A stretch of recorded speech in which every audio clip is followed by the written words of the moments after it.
Hi, henchmen. Happy almost awful ween.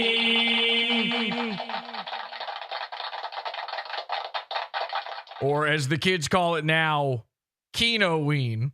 But anyway, it's almost awful ween. We got some spooks and some surprises and some scares for you. This is not the awful ween episode, but it's sort of a preamble to it because we're getting into some very, very scary topics. By the way, for this year, for Halloween, I tried to dress as Mr. Burgers, but I couldn't figure out how to put on the Spider-Man mask wrong. So it doesn't look like it's going to work out. Anyway, we have been cataloging here lately a brand new cryptid, a creature, something so frightening. It's unlike anything you've seen before. This is worse than Bigfoot. This is scarier than La Chupacabra. This is something only known as the couch creature. Now, I know what a lot of you are thinking. The king of the couch creatures, of course, is a fellow by the name of Mersh. They're cyberbullying me to death. Mersh, of course, lived on his boyfriend's couch for like 10 years. Royce and Mersh Lopez, Mr. and Mrs. He lived on that couch until he wore that thing out. Royce literally lives in a town that's named after couches. It's called Davenport. And Mersh is the queen of couches. I get it. So we're going to have an entire Mersh segment here for you coming up in just a bit. We will, live on the program tonight, do a world first in podcasting. We will contact a psychic, and we are going to get her to contact Mersh's dead ghost hunting sister.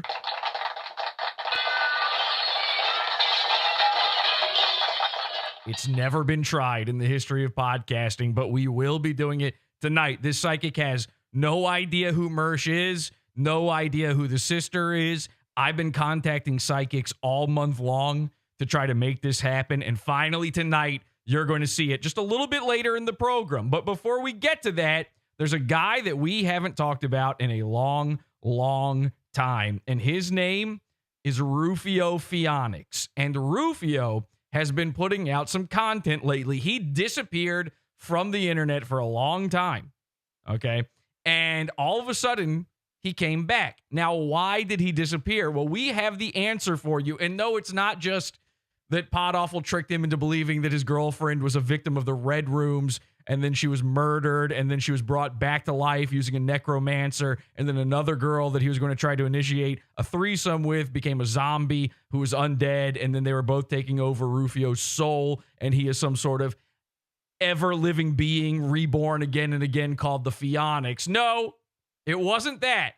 It was something much, much more down to earth. In fact, down to couch. Rufio's had a lot of paranormal activity.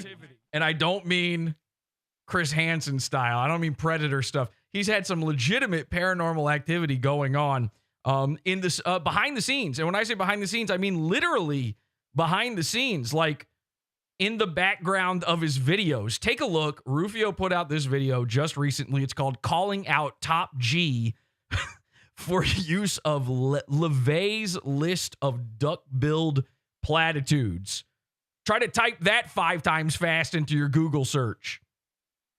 So, your boy was doing a little reading. And, I was going over some old books of mine that... Okay, now we're 1 second into the video. Did you notice anything? Shall I play it for you one more time? Here, take a closer look in case you didn't see in the camouflage of Rufio's couch sheets what was going on. So, your boy was doing a little reading. And, I was going over some old books. It looks like your boy's doing a little picking, a little bit of gold diving, a little bit of hunting.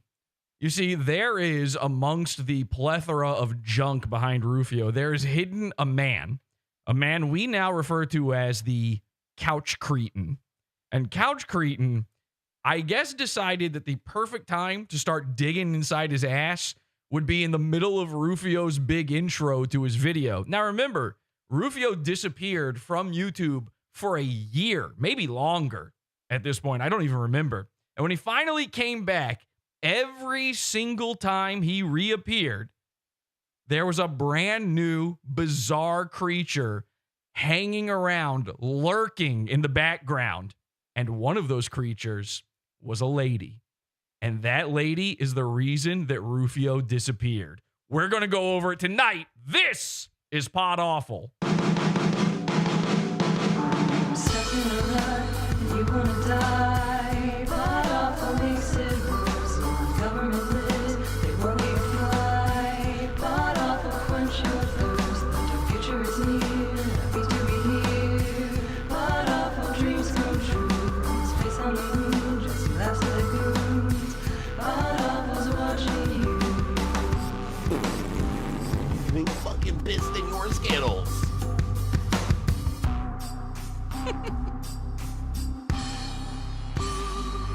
I don't want to feel all the awful. You are awful to me. Welcome, everybody. This is Podawful.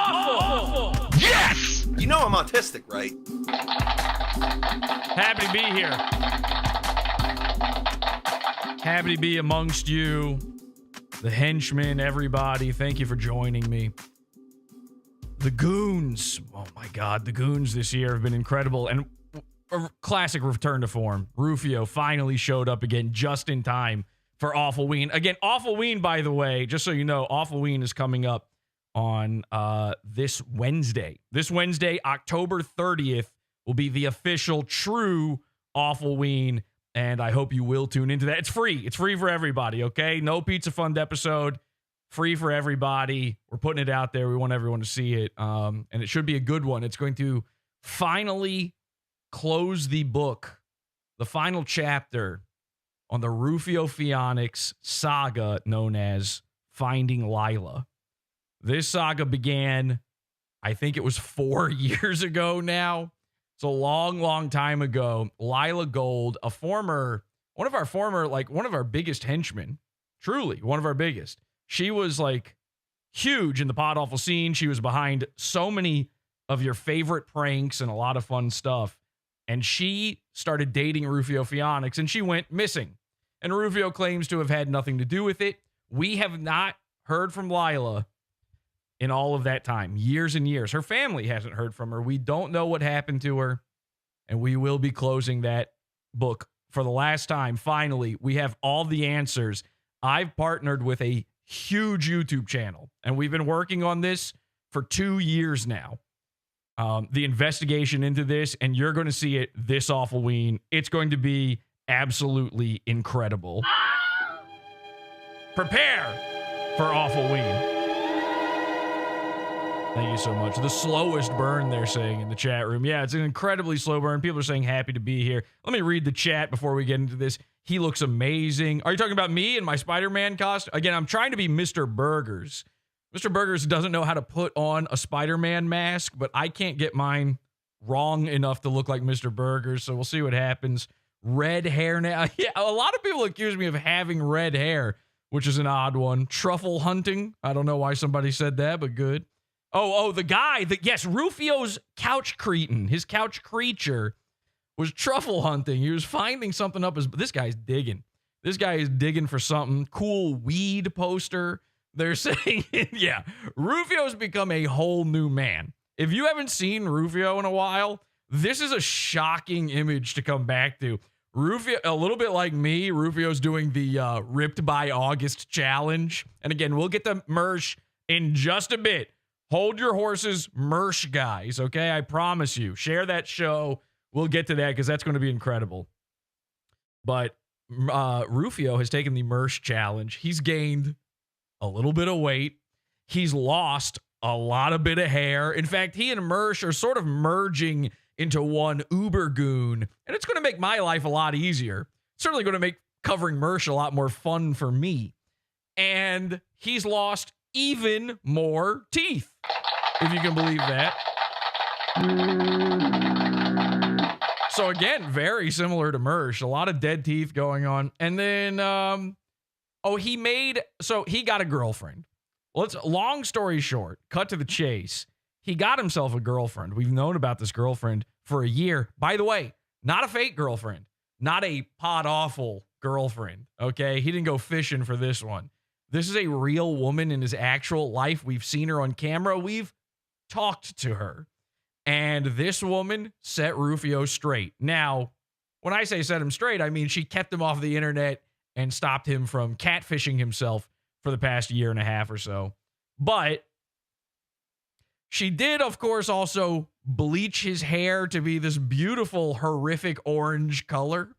You think my hair looks red? Rufio did this bizarre. He's doing treatments now. He's trying to get his hair back. He's going massively bald. He's got a skin yarmulke going on, flesh yarmulke going on in the background here. And so his first move was to try to bleach his hair to match, which is crazy. I mean, at that point, just be a bald guy. If your hair color is matching the skin tone of your flesh, then you are essentially saying, hey, look how high up my head is. So why not just shave it at that point? I don't know. That didn't work out, of course. It did not blend in enough. And then suddenly his roots started growing in, and it did not look good. It was basically became a drop shadow. The second his roots came back, it looked like his scalp was floating above his hair, which was an interesting look. So then his girlfriend starts concocting potions for him. Again, this is sort of a spooky episode. A little bit of the witchcraft started taking place. They started mixing together vinegar and onions and other household items they could just find inside a pantry or under the sink. I assume probably sesame seed oil or whatever else Rufio puts in his, pre-packed ramen that he thinks makes him more Japanese. And he starts rubbing that on his head. Maybe we've got that video. We'll check out that video in just a bit. We're going to go deep in to the creature. This is one of our many couch creatures tonight, known as Couch Girl. So we have Couch Cretin, we have Couch Girl, we have a host of these bizarre, a bevy of bizarre, mutilated creatures wandering around in Rufio's background, and Mersh, and another surprise cryptid for you at the end of this episode. Let's take a look what's going on with Rufio. Now, Rufio, this is shocking. I had no idea. Apparently, at some point, I mean, this makes total sense. But apparently at some point during all of this, Rufio decided he's an Andrew Tate guy. And the only question I'm left with is, how did that not happen a million times sooner? So are you excited? Because get excited. This is Podawful. We're doing it. I got excited, very excited to see all of this. Rufio's back, baby. And the head is bald, not haired. Let's take a look. So Rufio has this bizarre tendency where he will have guests over and he decides, hey, time for another thought log. And the strangest part of all this, you got to remember, Rufio lives in the gooniest place on earth, Maine, USA. Apparently, all of the people of Maine, it is not even bizarre to them to be on video while a guy is recording some sort of vlog. You know, in a normal human world, a guy starts telling, all of his inner thoughts about what a lady's pussy should be like, according to him, the guy paying for it. And you tend to steer clear of the video. In Rufio's world, not only do you stay on camera, but you dig inside your butthole and get naked. Let's take a look. That like most people probably don't have, that would probably be of some further use when debating with rich billionaires that probably sold their soul. All right, so I'm going to call out Andrew Tate on something he's been using notoriously for a while, and it's his quote. I'm going to quote Andrew Tate here for a minute here. Yeah. What is it? The rich get richer and the poor get poorer. Thank God he wrote that down, because he easily could have messed that up. Now, of course, I can't focus on fucking anything that he's saying during this whole thing. Hang on a second. Wait. What?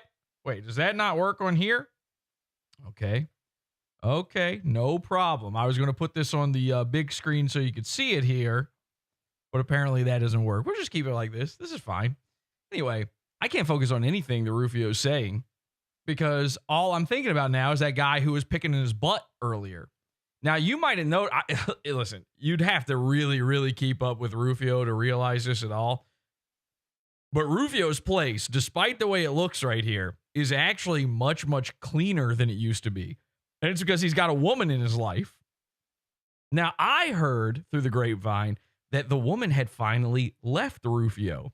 So lo and behold, I'm incredibly shocked when the next thing that happens in this video happens. Check this out. He said this a bunch of times, and it got me thinking, because I'm like, hold on. I came from a wealthy family, but I'm not getting richer. So wait, hold on. What's happening here? So I remember looking. I have to know what Rufio's threshold for wealth is. Is it having a job? Back into this book, The Devil's Notebook by Anton Xander LaVey. And in this book, on page 18 and 19, there's a list of duck-billed platitudes. In other words, weak retorts. One of which is the rich get richer and the poor get poorer. The rich do get richer, but the poor, having little or nothing to lose, can only get richer if diligence will not work. Okay, now we're getting our first peek at the guy in the background. He's really rolled over. He had his hoodie up before. And take a look. It appears to be one of the guys that works for Sam Hyde, you know, one of those wiggers. I think he's one of them. Charity will. God, I love that because, like, just think for a minute. What if Andrew Tate Look out behind you, Rufio. There's a member of the Crips, and he's coming for you. gave all his money? What if Elon Musk gave all, Okay. at least Yep, and ladies and gentlemen, it's time to take off your shirts at home if you got them. Now, keep in mind, the equivalent of this is if instead of behind me, I was playing this video on screen, I just had this guy actually in the room with me. Think of how terrified you would be. Think of how horrific a situation you would be screaming. It would be like black people at the movie theater. You'd be standing up in front of your computer going, Jesse, behind you, look out! Ah! And I'm just acting like it's totally normal. It's that scene in a horror movie when you can see the killer coming out of the shadows. No. This guy starts taking off his shirt, and you're like, uh-oh, Rufio.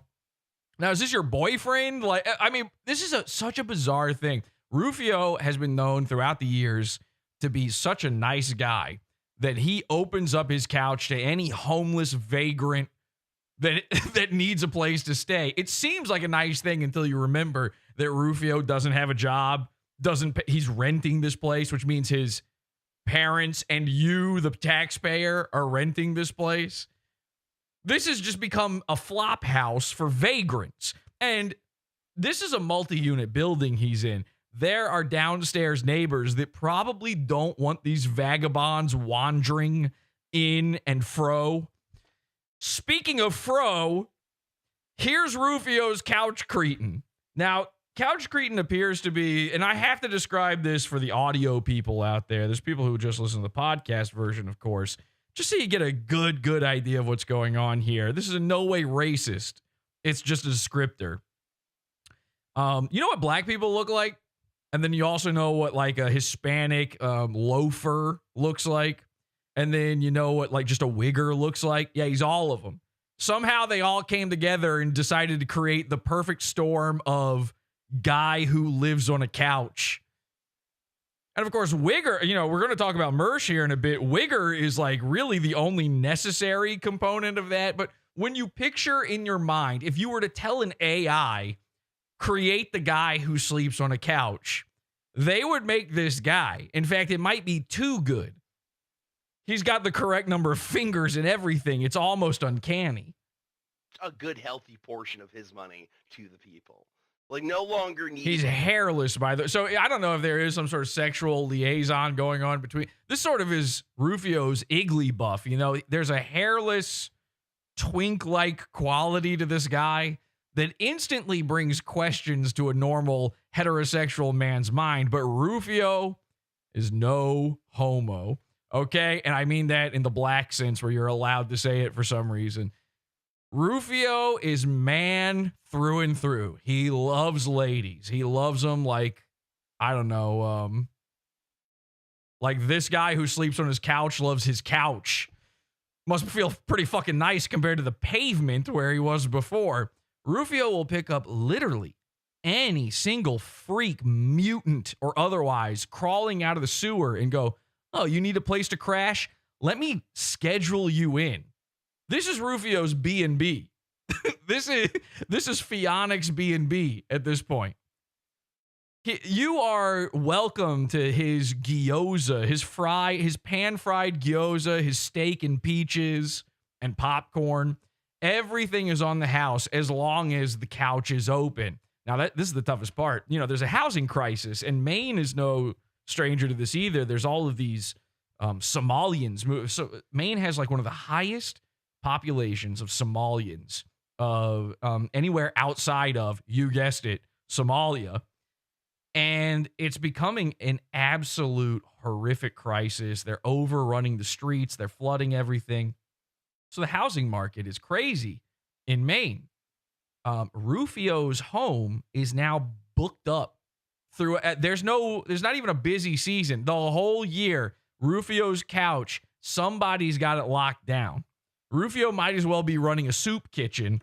The only trade-off, again, he doesn't charge anyone for this. And a lot of people think, oh, it's like a drug thing. Rufio, these guys are bringing him meth.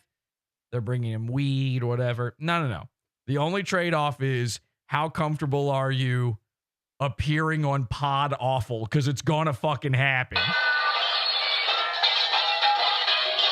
He has to know. He has to know uploading this video. There's a part of us where when we watch these things, you know, in the cult, we've seen this already. And we look at this and we go, does he watch this after the fact? Does he know that the guy was doing all of this? Of tax or any of that, like remove those things. I'm sure they've already got that figured out. You know what this guy looks like? He looks like Comedy She-Man's girlfriend from he looks like the Crying Game. This is basically the Crying Game if she let her beard go. You know? But I'm just thinking, hold up, these people want me to pay them to learn how to make money? Bitch, I don't need that. I already have a portfolio file. What do you mean? You know? What do you mean, Rufio? It is so hard to even pick out what to cover here. The stupid things that Rufio's lying about where he's got money, but also he's not rich enough. Or, of course, the guy who is now have been woken up by the insane ramblings of Rufio. He was dead asleep. You got to understand, Rufio walked in here. He went, well, it's my house. I'm allowed. There's my computer. He just fired this thing up. This guy was dead asleep. He's waking up to this. He didn't know that he'd done a little tapeworm search at the top of the video. He didn't know this was rolling. Now that he's with it, he's waking up. He's searching. He's like, where's the weed? Where's my pipe? Like, but he's checking his phone. What, do you have like a big meeting coming up at some point? Oh, he's applying to be a librarian, I'm sure. Another one that really sat in with me was this other one. What is it? All the world loves a lover. Now, to some extent, that might be true. But sure, bosses hate lovers because they can't keep their minds on their work. The loveless hate lovers because they are envious or jealous of the lovers. Even lovers have little patience with other lovers. They consider another's... Well, somebody, for the love of God, start drawing the couch creature like one of your French girls. Choice of love, an object... I'm not sure I'm allowed to... There's almost too much breast tissue happening on this guy that I'm not sure I'm allowed to even have this on YouTube. I don't know how Rufio's video has survived this long. Inferior to their own. Okay. Now, are you zeroing in what I'm zeroing in on? There is a stack of Domino's pizza boxes over at Couch Creature's feet there. And it's really crazy. I mean, 1, 2, 3. There's 4 visible pizza boxes. So Rufio and this guy are having pizza parties together. And I don't know, maybe it's because they're, getting prepared to canvass for Kamala Harris or something. Probably a lot of pizza parties going on right now in Washington, if I had to guess. But the pizza's not done. You think I have a pizza fund? Wait until you see this. Damn. I should have just been reading these books when it came down to half of the people's fucking, agenda or argument or referendum or... Ladies and gentlemen, Couch Girl. Couch Cretin, meet Couch Girl. You live together now. apparently. So this woman supposedly left Rufio. We got to figure out the entire story behind this because it is insane. And of course, what's she walking in with? A pizza box. But here's the psycho part. All right? Here's the part that only I would even care about. It's not a Domino's pizza box, which means this is not the same pizza from the pizza party from before.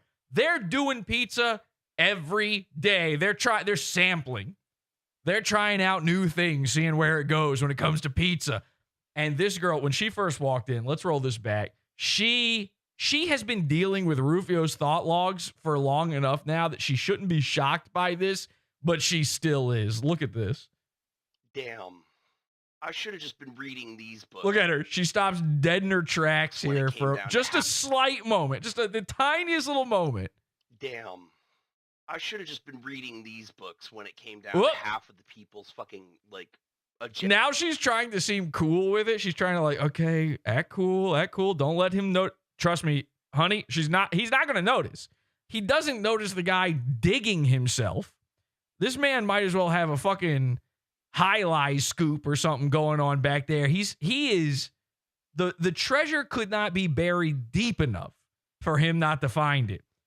Rufio doesn't give a shit about that. He's not going to care about you bringing in his 50th pizza of the evening. Don't worry. Just keep I walking. should have just been reading these books when it came down to half of the people's fucking, like, agenda or argument or referendum. There's so many pizza boxes all over this place that she doesn't even know where to put it at this point. She's looking. There's Monster energy drink cans everywhere.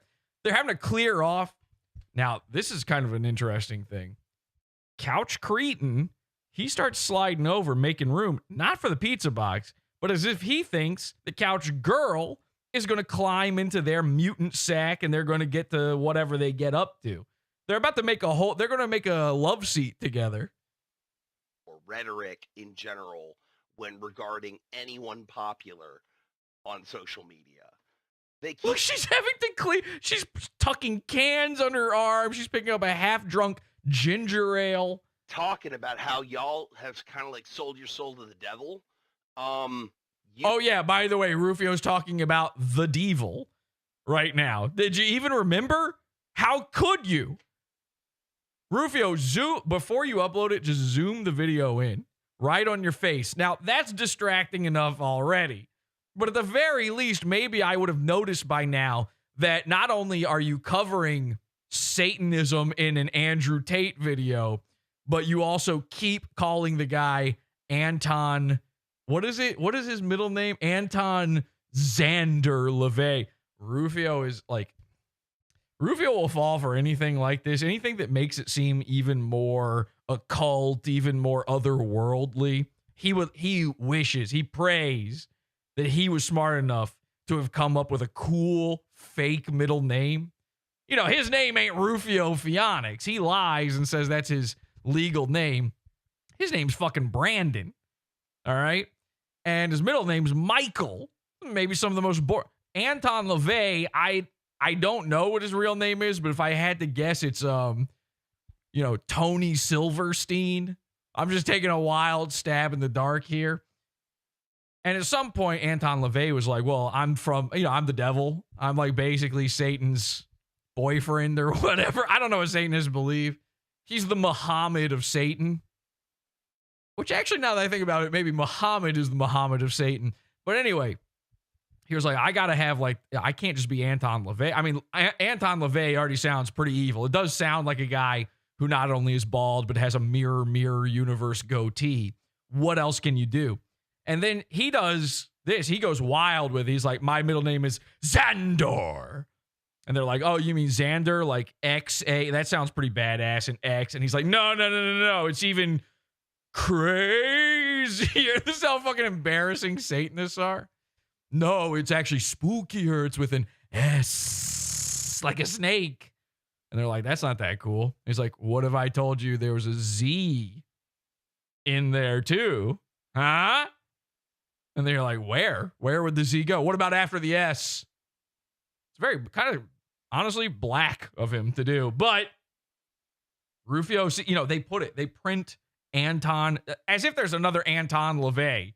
It's not like he was one of these mass murderer, serial killer guys where you got to put the middle name in case there's another. There's one Anton LaVey. We don't really need the middle name. So why they put it on the cover of the book? Because guys like Rufio hear that and they go, yes, Edgar Allan Poe. Yes, I am a learned man. Here's what I've learned from my dark teachings, my spirit passenger. Talking about how y'all have kind of like sold your soul to the devil. You actually did. Oh. Like, you may not know it. You may be like, Andrew Tate. No, I haven't. I'm a man. I have my sword. Cool, so do I. But Yeah, I was just about to say. Your takedown, when you're Rufio Pheonix, your takedown of a guy cannot be that you have a sword. You know, the guy's got, you have a sword. You are famous for one thing and one thing only. And it's taking a sword and throwing it into your own floor and proclaiming magic is real. She lives! Classic Awful Ween episode. Go back, watch that on the Pizza Fund. Free episode, by the way. You don't have to have an account. Podawful.com for that one. Yeah, Rufio is Mr. Sword. Rufio thinks you can channel magic through a sword. He named his sword. I was going to say the sentence, he named his sword Enlightenment Wind, which is, I could do a whole show just on that. But then I realized I can just stop at, he named his sword. That's already a bizarre thing to do. That's what you do if you live inside of a comic book, and the comic book is written from right to left.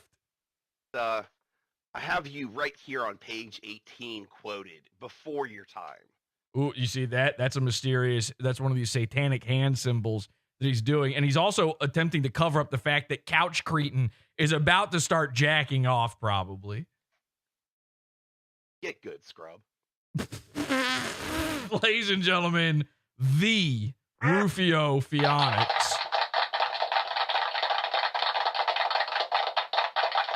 That's just a tiny little intro to Couch Cretin. There's so much more Couch Cretin going on. Now, here's an odd thing. I told you already that I'm pretty sure Rufio's girlfriend, Couch Girl, broke up with him. And then all of a sudden, she started appearing in his videos again. Okay? And then new creatures start showing up in his videos. Let's take a look at this. Here is Rufio. He's been uploading so much music to his account. It's really annoying. What we really want are the thought logs, and what Rufio thinks we want is the worst music ever produced. And using the word produced is a kindness that I should not have in my heart. The fact that I've had to listen to these atrocities of sound is a consequence that I will never recover from. Rufio's idea of music, I should just play you some of his music. His idea, I guess I'm about to play you some of his music. His idea of music is poorly strumming a guitar or a bass, looping the best part he managed to capture on camera with the in-camera audio, and then putting a random drum machine underneath it. Ladies and gentlemen, take a look at this. Couch Girl, some brand new couch creature. We haven't even developed a name for this guy yet. They're jamming. This is they're doing a sort of, the Country Bear Jamboree. This is the Couch-Ree Bear Jamboree. They're forming a band now. And of course, this guy is as much of a skeezer as you would assume he would be. By the way, Rufio's kind of set tripping here. The last guy's wearing the blue. He had a full-on bandana costume. I keep a blue flag hanging down my backside, only on the left side. Yeah, that's a Crip side. That type of bandana, whatever that print is called, he had it, but across his entire suit, his entire hooded suit that he was wearing. This guy's now got on a red bandana. Rufio, I don't know. Was there a peace talk or something? Did this happen where we all agreed to lay down our weapons and figure this out? So Rufio turns around and gives us one of our first good looks at his flesh yarmulke this episode. Now, you can see the blonde camouflage kind of working here a little bit. Not bad.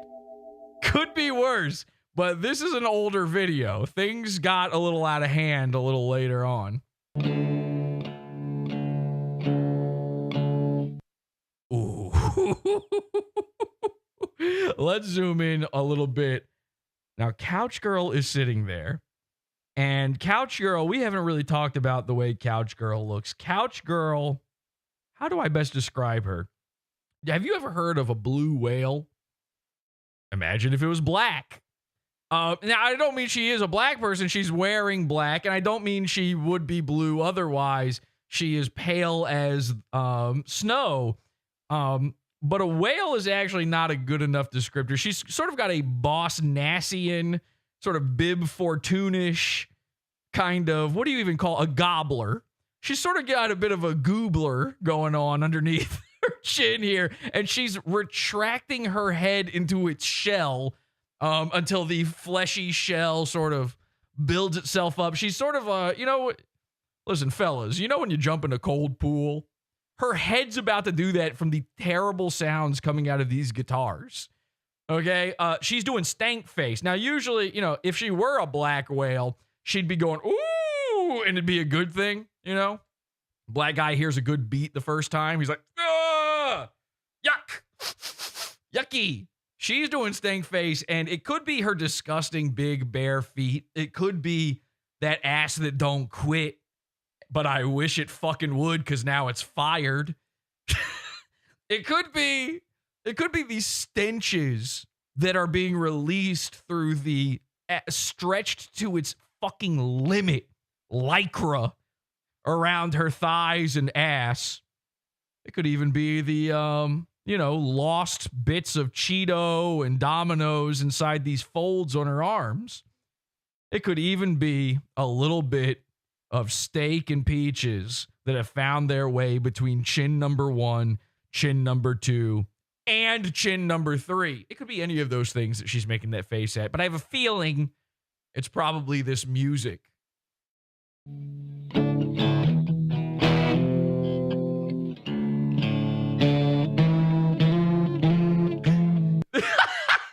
So she's got this very skeptical look on her face, and then it becomes a look of absolute agony. She's actually in pain from what she's having to listen to with Skeezer. We're going to call this guy Skeezer, by the way. So it's a couch creature known as Couch Skeezer.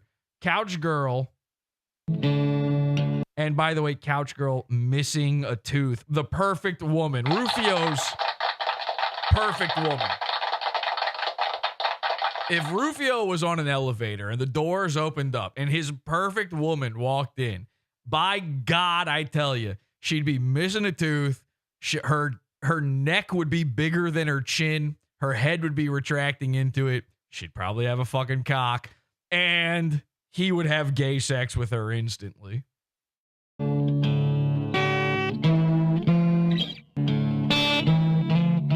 Now she's just straight up laughing at him. Hang on a second.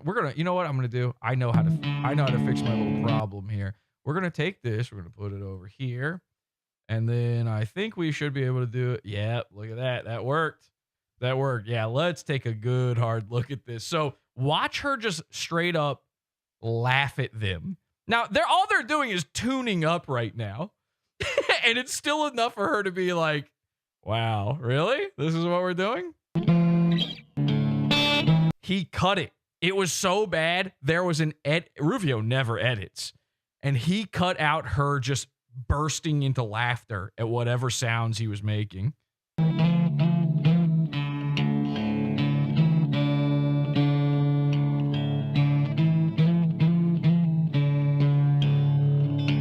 it's a 12 string. They're pointing out in the chat, it's a 12 string. Very in tune, they're saying. Rufio's the type of guy, if he could afford one of those double-necked, like flying where the two necks go out two different directions. Where do you even strum? Where do you even strum on this thing? That's what he would have. A guy who tells you that he's got human nocturnalism as if it's a superpower, that's the kind of guy who would probably, I'm not sure he's ever played a real instrument in his life. I don't know if he's ever gone with the basic route. Oh my God. Okay, sorry. Didn't know. Look at Couch Girl. Watch that. Watch.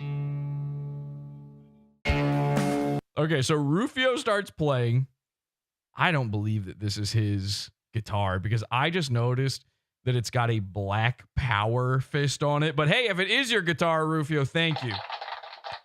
From one brother to another. Thank you.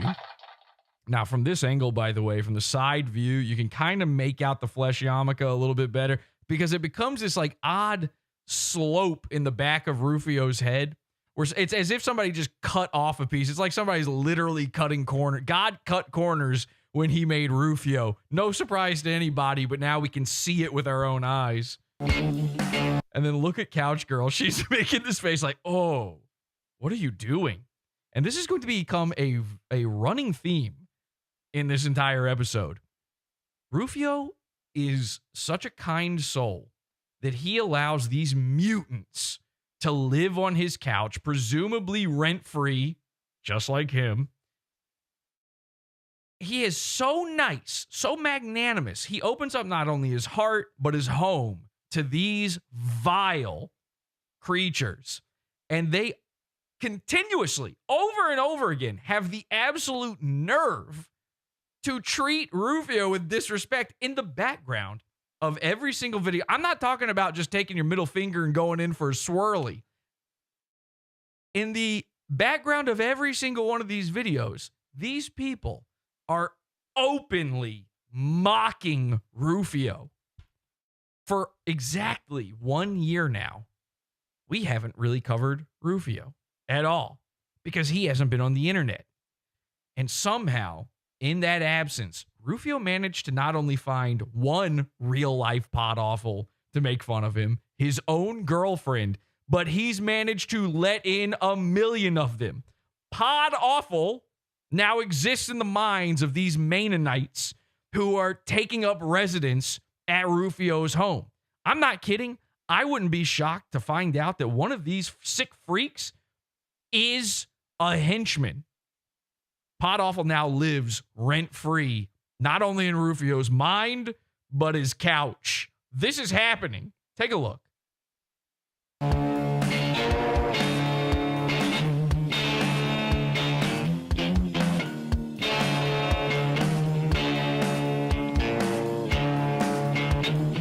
Just to be clear, I feel like this has to be cleared up. They're not listening to this drum. This drum track is applied after the fact. Okay. And I know you're thinking like, oh, he's off beat. Well, yeah, but there never could have been there was no beat when he did it, and he has no rhythm. So you got to kind of cut him a little bit of slack, you know? It'd be hard for you to stay on beat too if there was no beat and it was applied after the fact and it was just dropped on the timeline with no thought.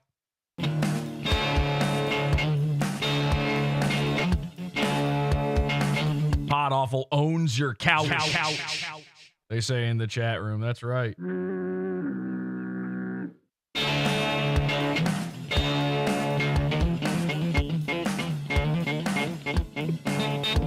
By the way, I mean, you know, as bad as this is, and as much as I'm going to make fun, like anybody who listens to Tool, this is the same thing. As far as I know, this is set to the Fibonacci sequence, and you can't convince me otherwise, to be honest. Because how do you set music to a spiral you draw on your notebook while thinking that you're a Mr. Intelligence? It's never been explained.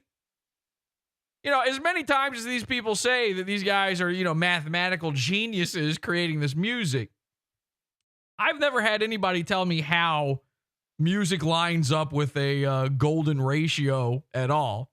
Oh, because the beats and no, that's not how, that doesn't, when I'm listening to it, my head's not going, whoa, whoa, whoa, whoa, whoa. So for all I know, Rufio's got something figured out here.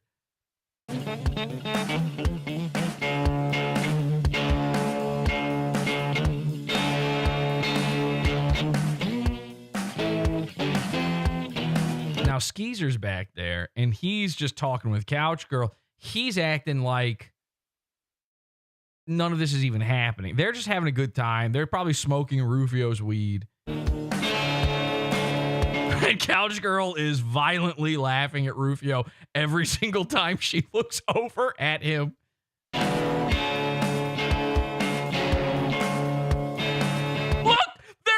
You can't do this to the man. You can't do this to the man. They're literally pointing and laughing at him. Wait, what happened? Where'd it go?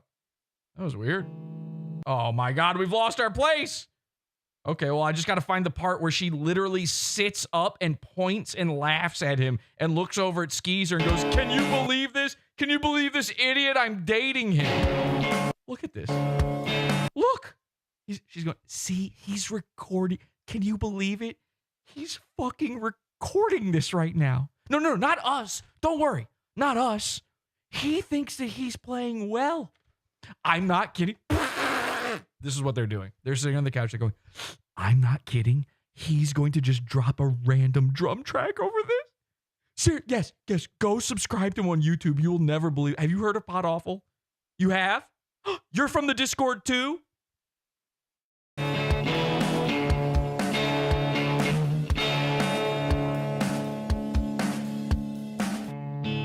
Just zero respect. So now you're confused a little bit here because now it is cut back to Rufio with his back to the camera once again. And you're probably thinking to yourself, well, okay, this is just a new part where now he's just showing the other guy playing. No. Rufio thinks that he's cutting back and forth like to make, like the same way you would do in Fruity Loops where you would use a little part of the track and then repeat it later on. That's what he's doing. We're rewatching footage now. Okay, he's going to cut back and forth and make a song out of this.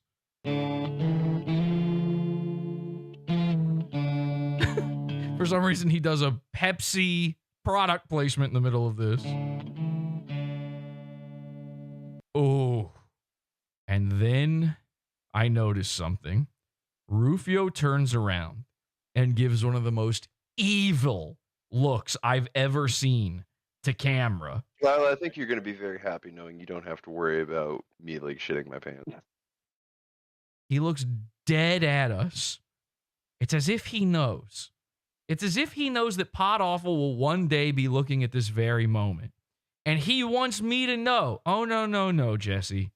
No matter what you do, no matter what you think, I'm 2 steps ahead of you. I would rather be the one to make someone a victim than be the victim. And then I think to myself, maybe Rufio's got this all figured out. He's got women coming in and out of the apartment serving him. He's got his buddies over. He's enjoying music. He doesn't have a job. He doesn't have a worry. He doesn't have a care in the world. This man might have it all fucking figured out. Maybe the joke is on me. And then I noticed his disgusting fucking foot. It's been nothing but a fucking filthy nigger. Oh, no way. You can't play that one on the show. Not on YouTube.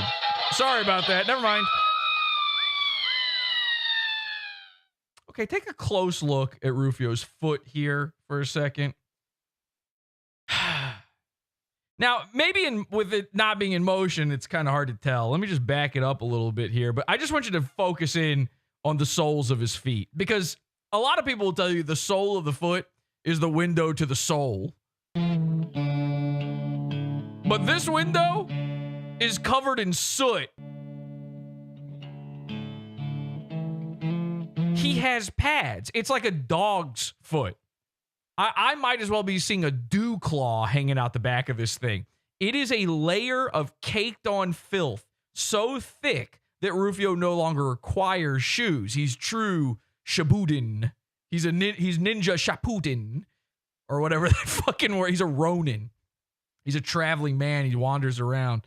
You know, those guys wore those fucking clunky wooden stupid sandals where there's 2 little Lincoln logs across the bottom for some reason. I don't know why. And that probably made their feet pretty rough. Rufio has a foot like a brick. This thing is one solid piece. It's like It's like when they try to sell you on a MacBook and they're like, it's a single piece of aluminum. This foot, there's no toes, there's no individuality between them. It's a solid black line across. They've crusted together. This is like a wood-fired pizza where it's got that ring of black bubbles around the crust, and you go, that means it's good. And then you eat it, and it's like, I'm eating charcoal. I'd still rather eat the pizza than Rufio's foot, of course. But there's probably some guys out there with a fetish. Whoop. And now he's just wiggling it. He's wiggling the toe in time.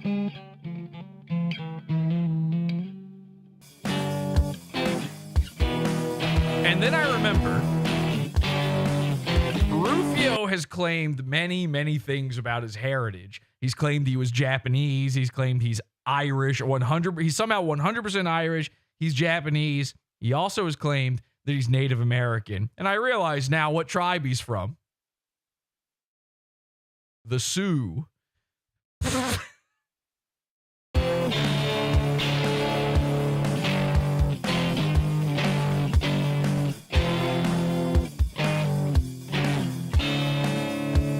Yeah! Free bird! Or anything other than this!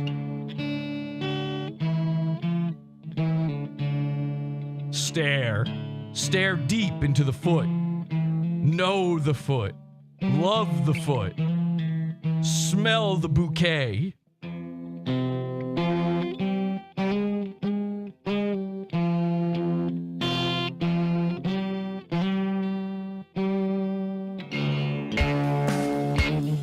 Yeah. Back to Rufio.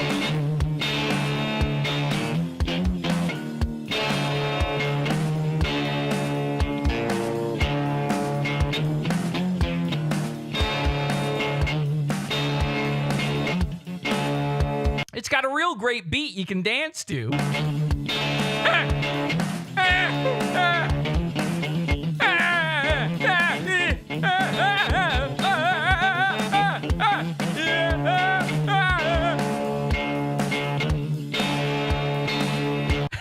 Skeezer's in the background trying to show her how a guitar is actually meant to be played. He's like, yes, actually, what you're supposed to do is go like this. What you're supposed to do is do one of these. What Rufio's doing is he has to look at the fret, by the way.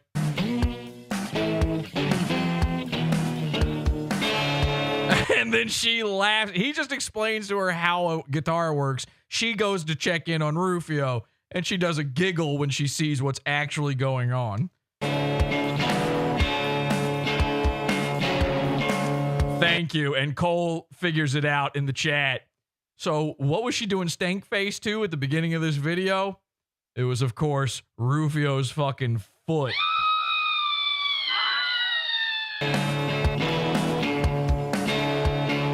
Play us out, Rufio.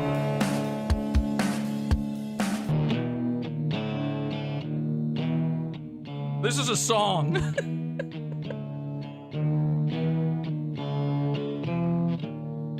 Rufio is sort of a young Phil Spector. Speaking of specters, we're going to talk to Mersh's dead sister in just a few minutes.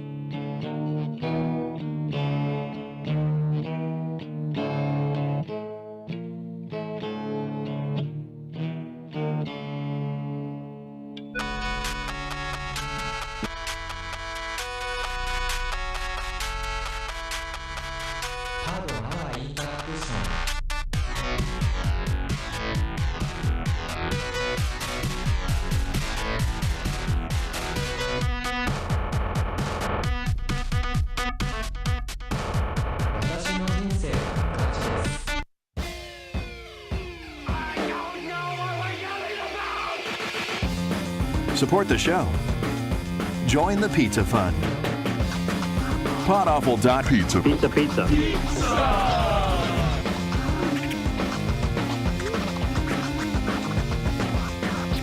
Podawful.pizza.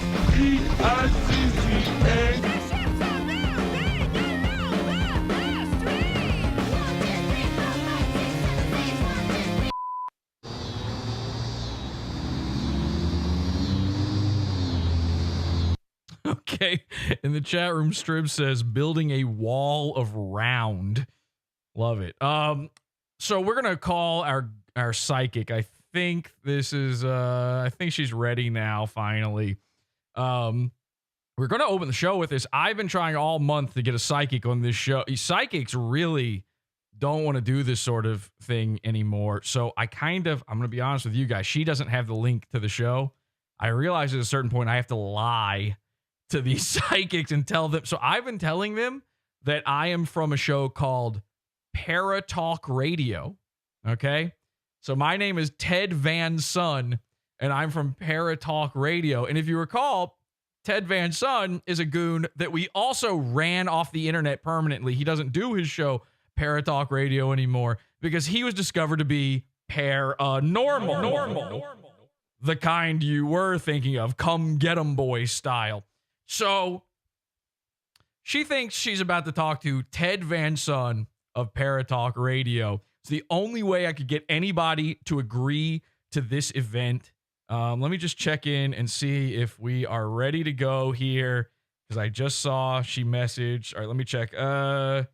Hey, Sylvie, are you ready to go? We had to do a sound check ahead of time, so hopefully this fucking works. Sylvie. All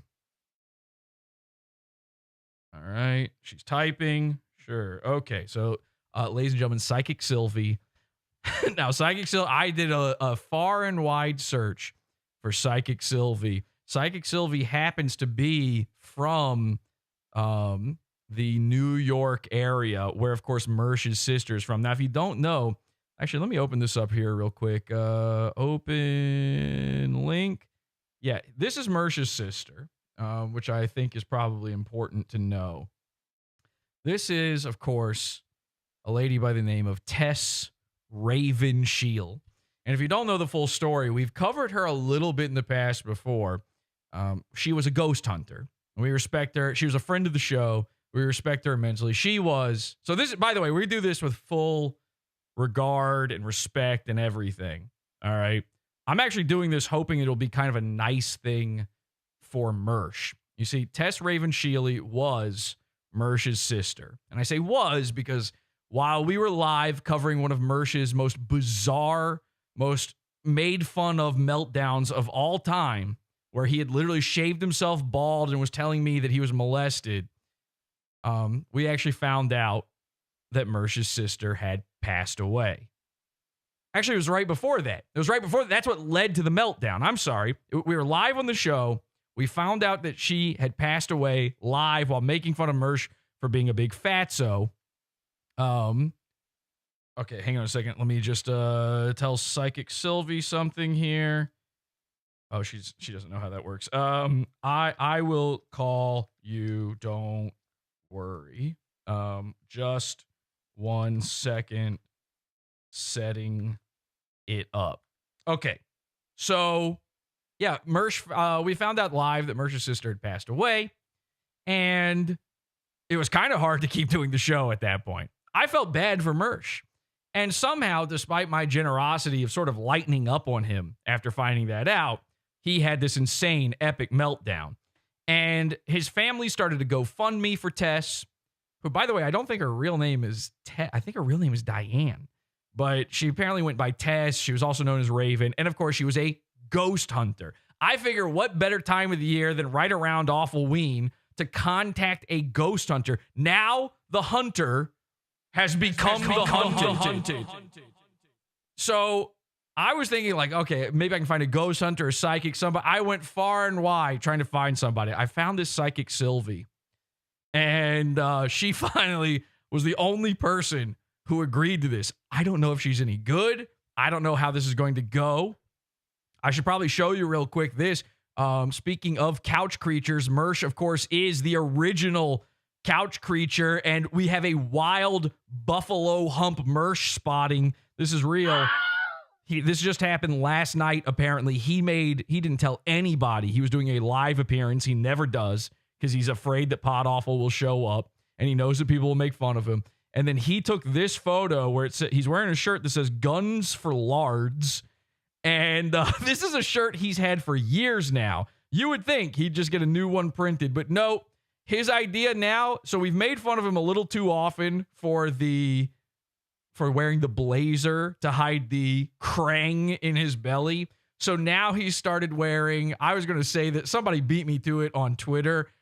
He started wearing a Michael J. Fox life preserver, a Back to the Future vest. He thinks that's going to cover this up, but we're looking deep down the barrel of the triangle, straight on into infinity here. If you stare too deeply, I warn you, please, if you have children, put them to bed now. Wake the neighbors, phone the police, because if you stare way, way too deeply into this, you may be lost for good. And of course, Mersh spent so many years sleeping on Royce's couch that it inverted his genitalia into this triangulation.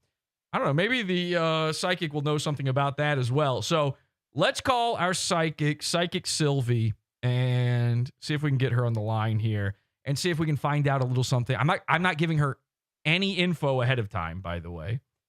She doesn't know anything that we're going to speak about. I'm going to be very careful not to say these names. Psychic Sylvie? Hey, can you hear me? Yeah, I can hear you now. Okay, there we go. So everybody, please welcome to the show, to Paratalk Radio, Psychic Sylvie. Psychic Sylvie, thank you so much for being here. I normally have, I told you this in our emails, but I normally have a psychic co-host named Psychic Cindy. I'm sure you saw that when I sent you the link to my stuff. Mm-hmm. Yeah, I did. She's very, as I'm sure you are, she's very busy this time of year. And for sure. So I was hoping that we could do sort of a little tiny reading because somebody near to me and our show was lost recently. You speak to the dead? Yeah, I do. I'm a medium. So I understand mediumship is talking to the dead. And then is that the same thing as a psychic, or like, do you actually sit there and predict the future, or is it more of a feeling, or what is it with you? You gather it's about being in touch with the energy, of like what's going on around, like the situation or whatever you're asking about. And, you just feel the energy and get your downloads from like the ether, kind of like you just kind of get answers. They just pop into your head sometimes. Okay. So are you feeling anything now? Do we have to do anything to sort of get into this? Because I was hoping, I don't want the listeners or the viewers to think that this was like pre-set up. So I was hoping to not have to give you too much info to go into this. What do you need from me? No, I prefer not to get any info because I think it works better that way, especially to confirm, and like you don't have to tell me if I'm correct, but yeah, I don't mind I don't mind confirming anything. Okay, so yeah. So yeah, just to give you the basics, if if you need to know, just to reach out into the sort of the ether, as you said it. I'm gonna need a moment, just like a little moment to clear my mind. Okay, so who we're trying to connect to here is the sister of someone close to the show. Okay.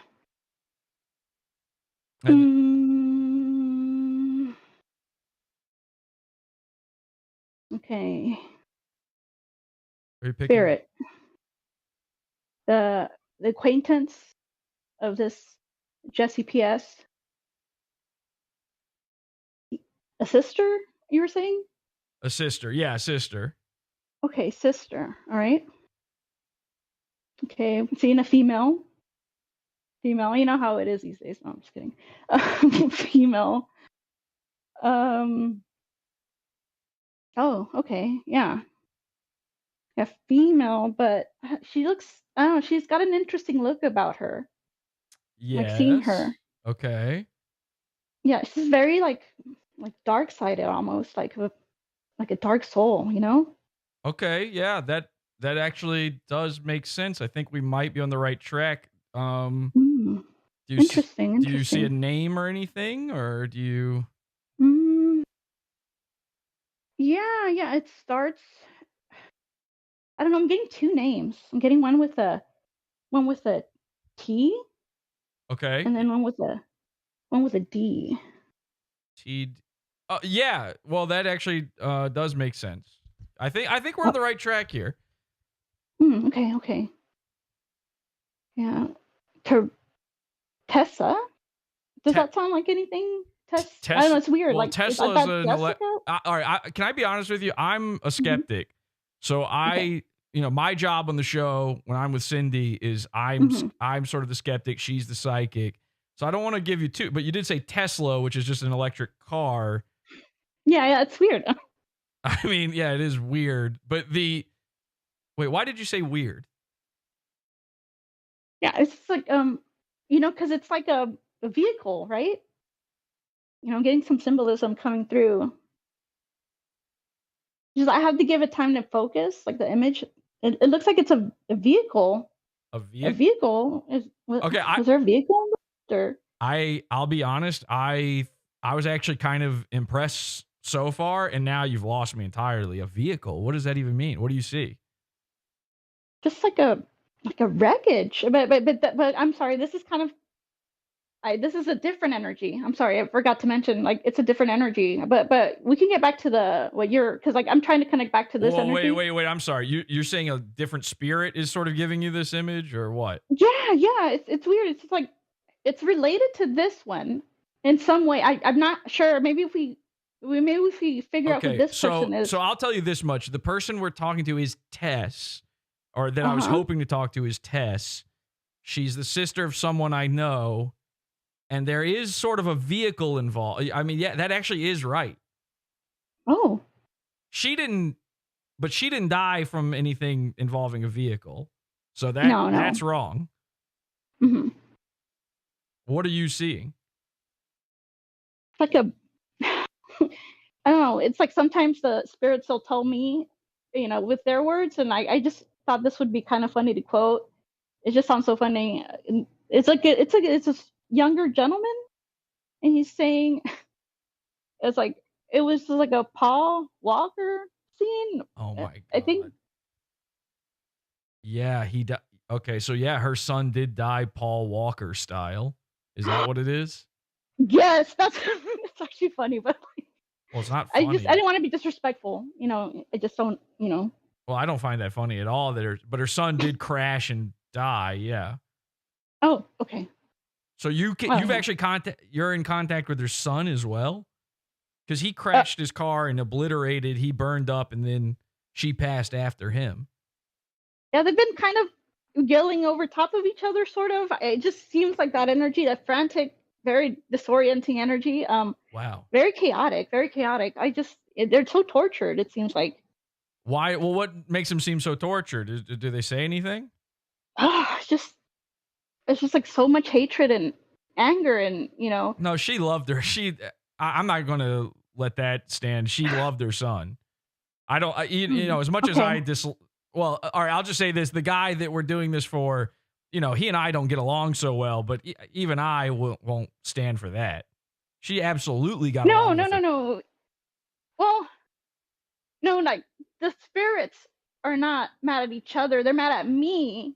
Oh. Or rather, they're trying to tell me that I need to say something. Okay. It's interesting. It's like their anger is directed outwards at us and not within each other. Angry at us? Angry at us for what? It's like they can't rest. Something happened. Like it's connected to the woman's death. I'm hearing. Okay. Yeah, actually it's kind of, I mean, I'll be honest with you, it's kind of a mystery. Nobody's quite, some people are saying that it might have been suicide, but then other people say it wasn't. I think her family says it wasn't. So I don't actually know how she died, but I don't see how I would be involved. Was she sick by any chance, or? I don't know. Why? I don't know. I'm seeing hospital bills. Something with hospital bills it kind of exacerbated things. They're saying that there was just not enough money, and like a decision had to be made based on this. Sorry, this one's not a hit for me. I'm sorry. I don't know. The money, I mean, her brother doesn't really make a lot of money, but that's about it. Let me see. Okay, they're showing me a number. A number? Okay. Yes, it's a 3. What's that usually? about? 3? I don't know. No. I'm thinking maybe it's like 444 some maybe. numerology or something. What does 3 mean? Like, I don't what's know. about? I don't know what 3. This doesn't make. Well, wait. They're giving me another number. 37. 37. 37. I Does don't know. that Is that like the significant meaning in of the any way? universe or? No, not to me. Okay, that's. Wait. 37. What does that have to do with anything? Wait. 376. 376. No. Money. Wait. Wait. So she needed $376 just to live. Yes. That's what she was. Yes. You're telling me that if she had been given $376, she would have lived because of some hospital bill? Yes. Oh my God. And she's also saying it's all his fault. His? Mersh? Are you? Wait, I'm sorry. Okay, I shouldn't have said that. Are you picking up the name of anybody specific? Yeah, I thought it was Marsh, but you said Mersh. Okay, all right. I'm not, okay. I'm kind of buying. Some of this is making sense. Some of this is not. I'm not fully buying this.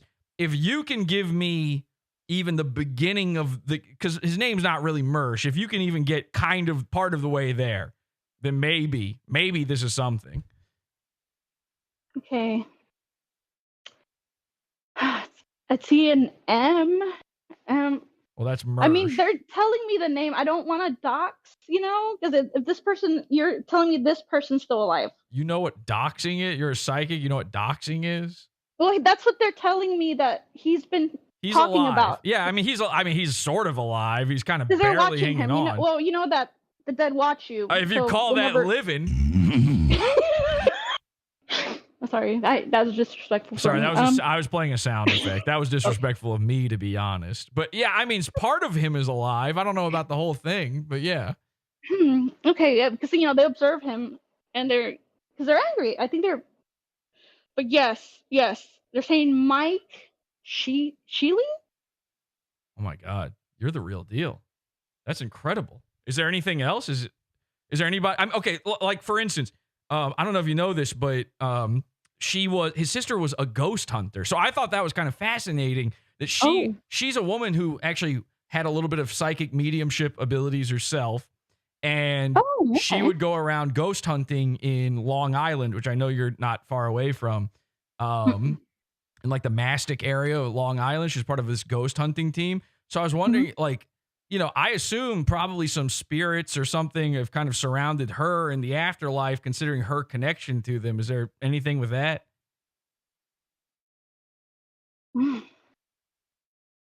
Yeah. She's very connected to witchcraft.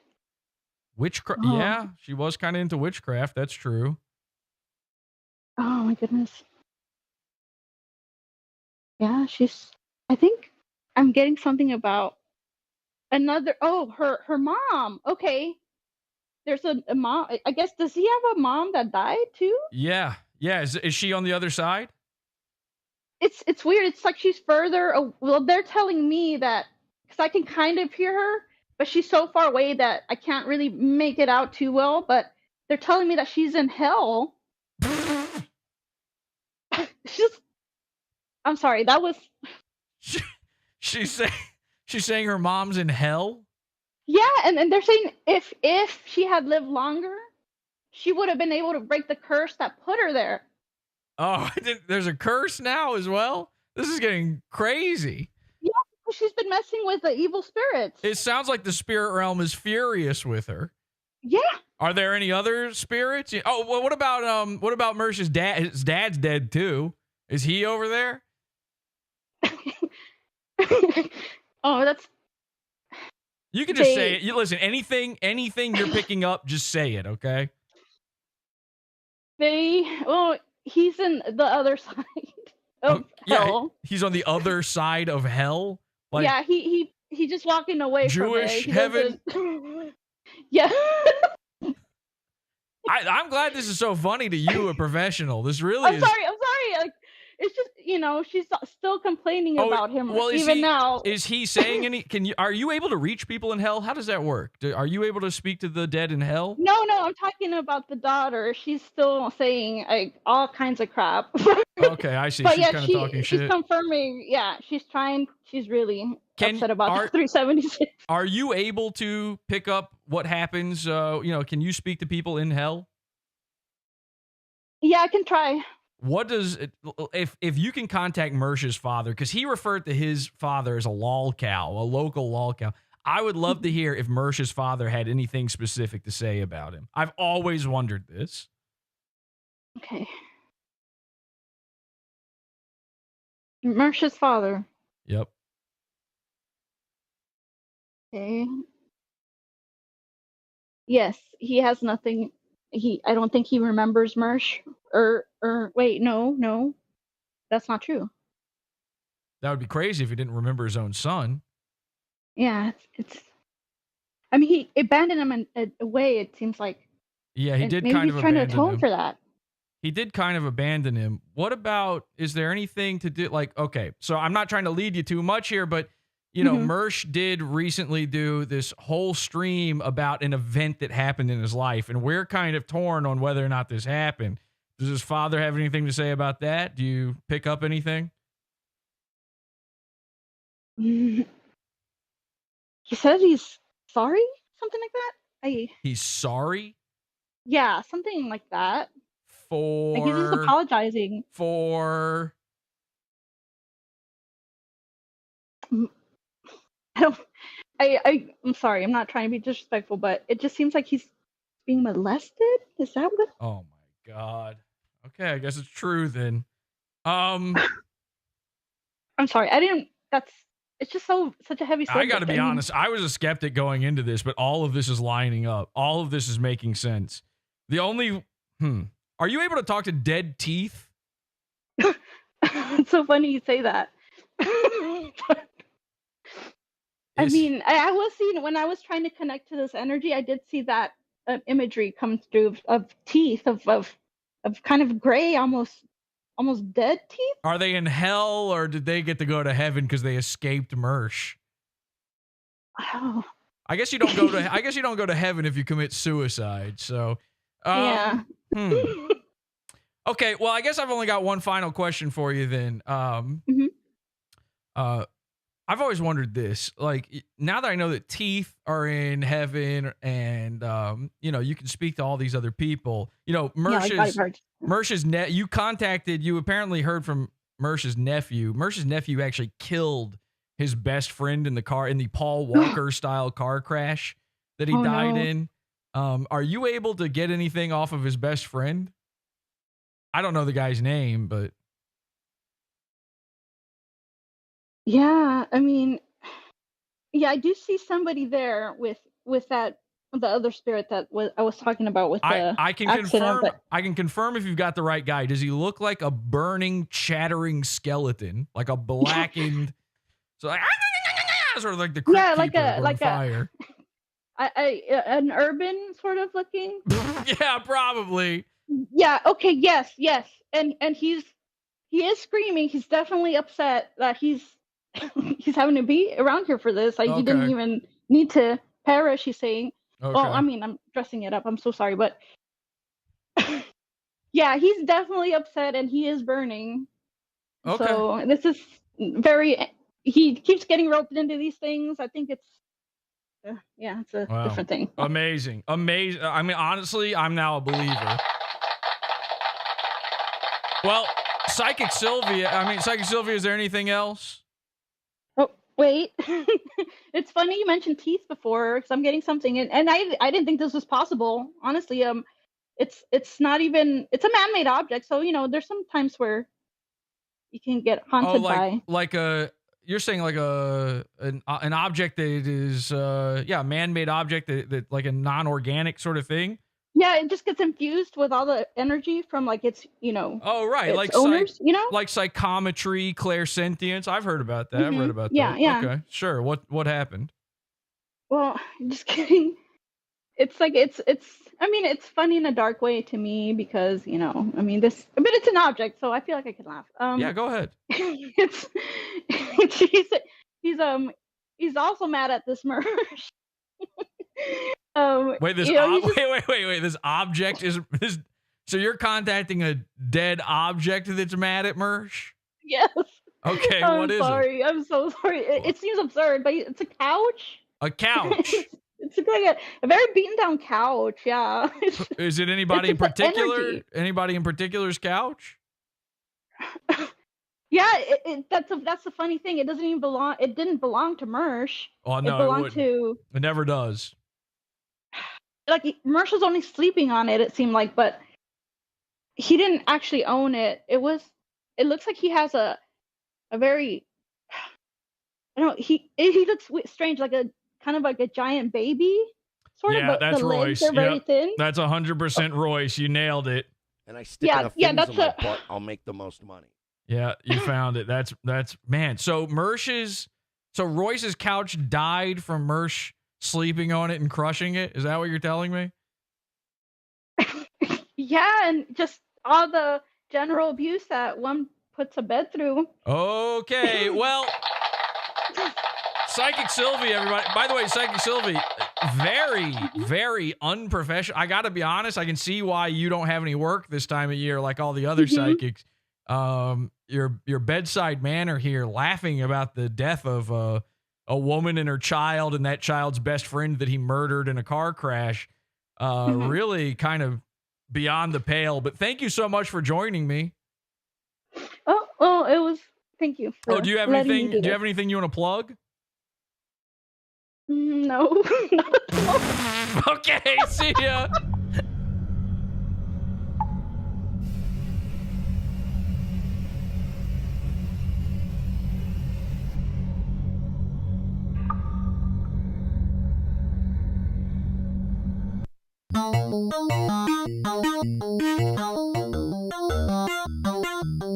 Is this the cult if I ever heard one? Yes, it is. It's a cult. I mean, it's the cult of cult.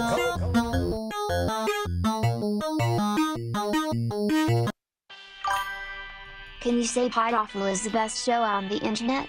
Very Careful Live is the best show on the internet. How about this? Snap to, sit up straight, and say, hey, I'm Perry Caravello, and I think Podawful is the best show on the internet. Look, all right, I'll be nice and I'll say I think Podawful is the best show on the internet. But I really think my show's the best show on the internet. But when I snap out of this bunk, is when my show's the best show on the internet. Nah, not tonight. Far from the best show tonight. Not tonight. Exactly. Tonight, no good. Whoa, everybody, Psychic Sylvie, one more time. Last minute, I managed to get her for this episode. Let's, speaking of the cult, join the cult, podawful.com/cult. It's our Discord where all this stuff goes down, and all the Rufio stuff is where we found it. Let's jump in. Hi, Jesse. Hi, henchman. Let's jump in with the henchman here for just a bit and figure some things out here, because this entire Couch Girl saga has been crazy. I can barely keep up with it, what's going on. And we got a lot more videos to play for you here. Hi, everybody. Hello. Wake up. Hi, Jesse. Oh, I should turn my camera on. These guys don't know what to do if they can't see me. They start panicking. All right, so I got a video here for you if you'd like. A little more couch cretin. Let's take a look at this. This is just from a random vlog. Hey guys, welcome back. I'm Rufio Phoenix of Phoenix Rise Gaming, and I'm kind of taking a turn right now. By the way, every single time we come back to Rufio ever, he's got a brand new name for his YouTube channel. His brand now he's Phoenix Rise Gaming. I'm happy to see him return to the name that we, most commonly associate with him, Phoenix. Except for the part where turn, my friends. Holy shit. Except for the part where he is. Oh my God, I think I just broke this. My head's too big for this Spider-Man thing. That's gonna suck. Anyway, I completely forgot what I was saying. My entire head just expanded for a moment when the turn thing happened. I didn't know what to do. That scared me. Everybody, please stop looking at me for just one moment. Just one moment, everybody. Turn your heads while I think. Okay. It's to turn my head. Okay, please. That's not helping. That's not helping. And Rufio did say he's going through a turn. yeah. Oh, I remember. Jesus Christ, look at me. I remember. You know, I do hate the fact that he now thinks that his name is Phoenix. Now, of course, Rufio of his own. Oh, this is Velcro. Perfect. Okay, good. Good to know. We can just put this right back. I didn't break anything. Rufio, of course, decided on his own to misspell Phoenix as Pheonix. We didn't choose to call him that. He chose to call himself that. So I don't know why now suddenly he's Phoenix Rise Gaming. I really kind of am upset about that. Anyway, that was the point I was trying to make. Damn, I'm going to be doing new live streams. I'm not going to be doing gaming anymore. I'm kind of shifting my direction a bit. But I'm moving back into doing. That's going to be a little odd for Phoenix Rise Gaming. We barely knew ye. Music again and playing guitar. So I might do some jam session concerts. Like it's not going to be anything scripted. It's just whatever I feel like playing for like 30 minutes. They're really concerts. Rufio thinks you script music. And like, if you guys want to see that, that's going to be there. Line. Ding danga dinga dinga dinga danga dinga ding. That's coming. Also, I'm going to have a bunch of different mini concerts that are coming out that are going to be like 10 minutes or less of different stuff I was doing on the guitar previously. I know what you're thinking. Oh, what's going on? This video sucks. Just wait. Gotten a bit bigger lately. I've been eating. Yeah. Same, brother. Yeah. I've gotten a little bit bigger lately. I couldn't believe this when I saw it.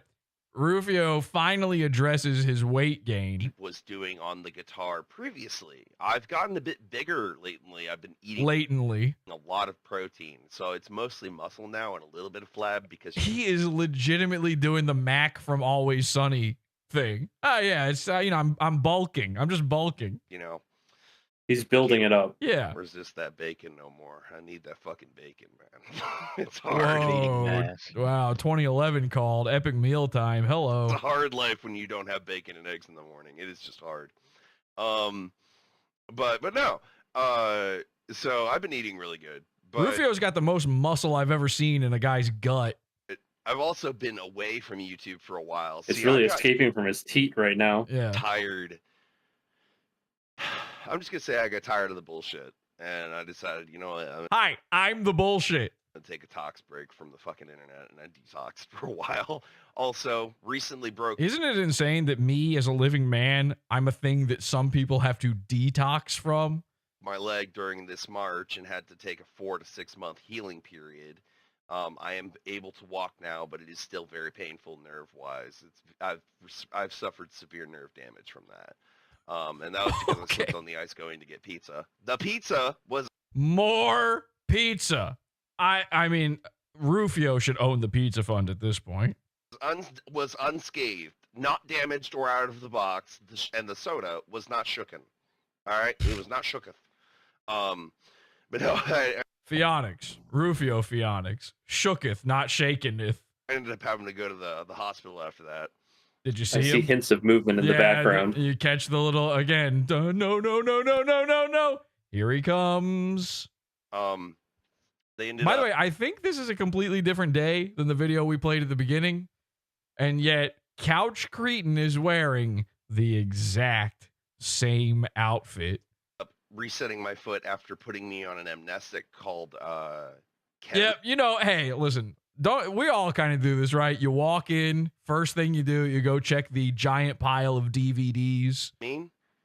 And I was on a serious trip from that. Like, I've got footage of this. Now, I love this because right when Rufio says, I was on a serious trip from that, check out Couch Cretin's face.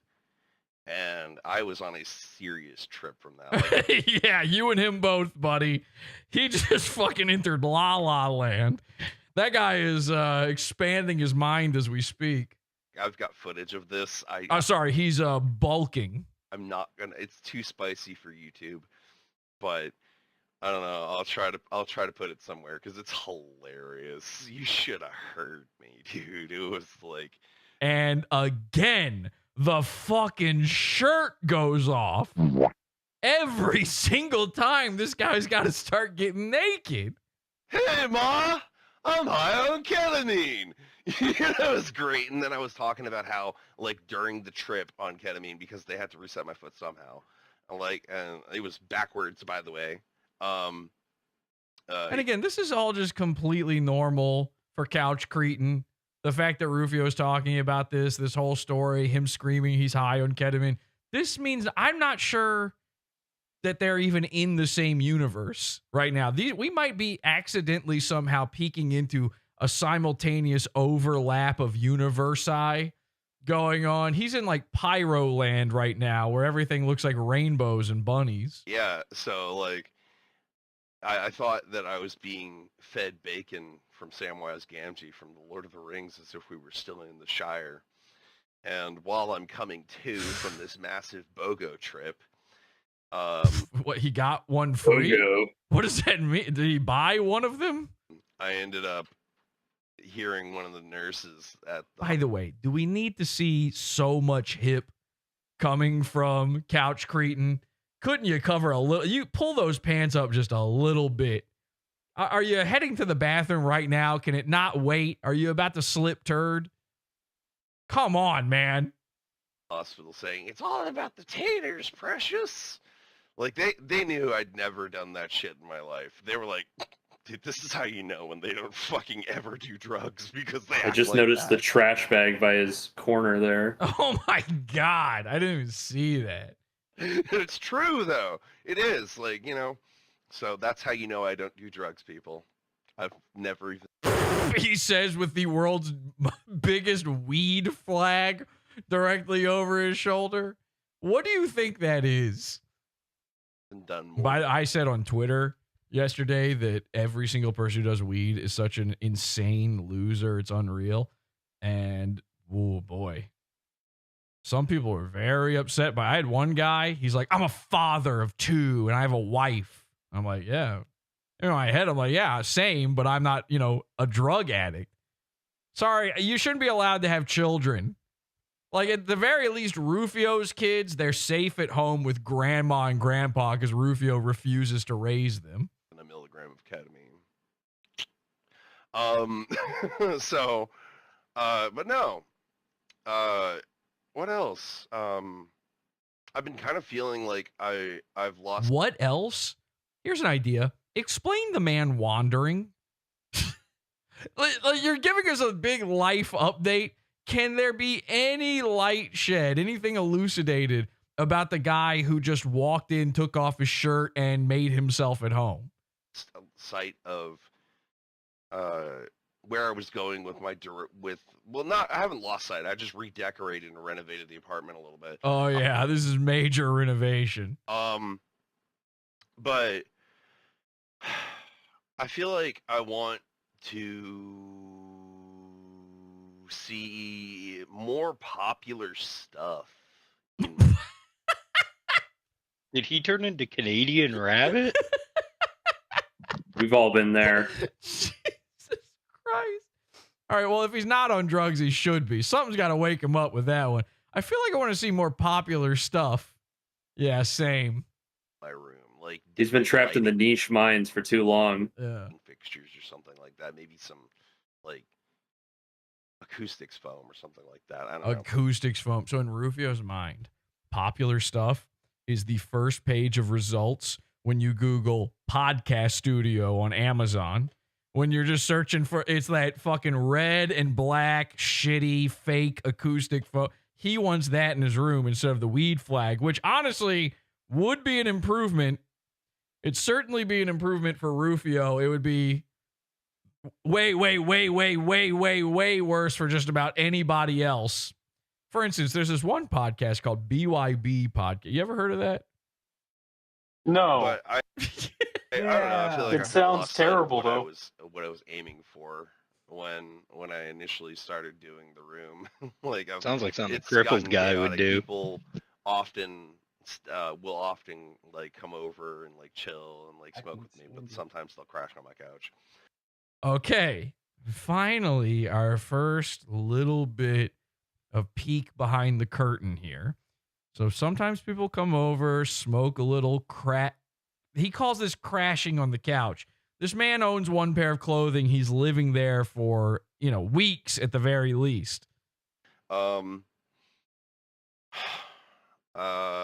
the way, when Mersh crashes on a couch, it's actually called bombing.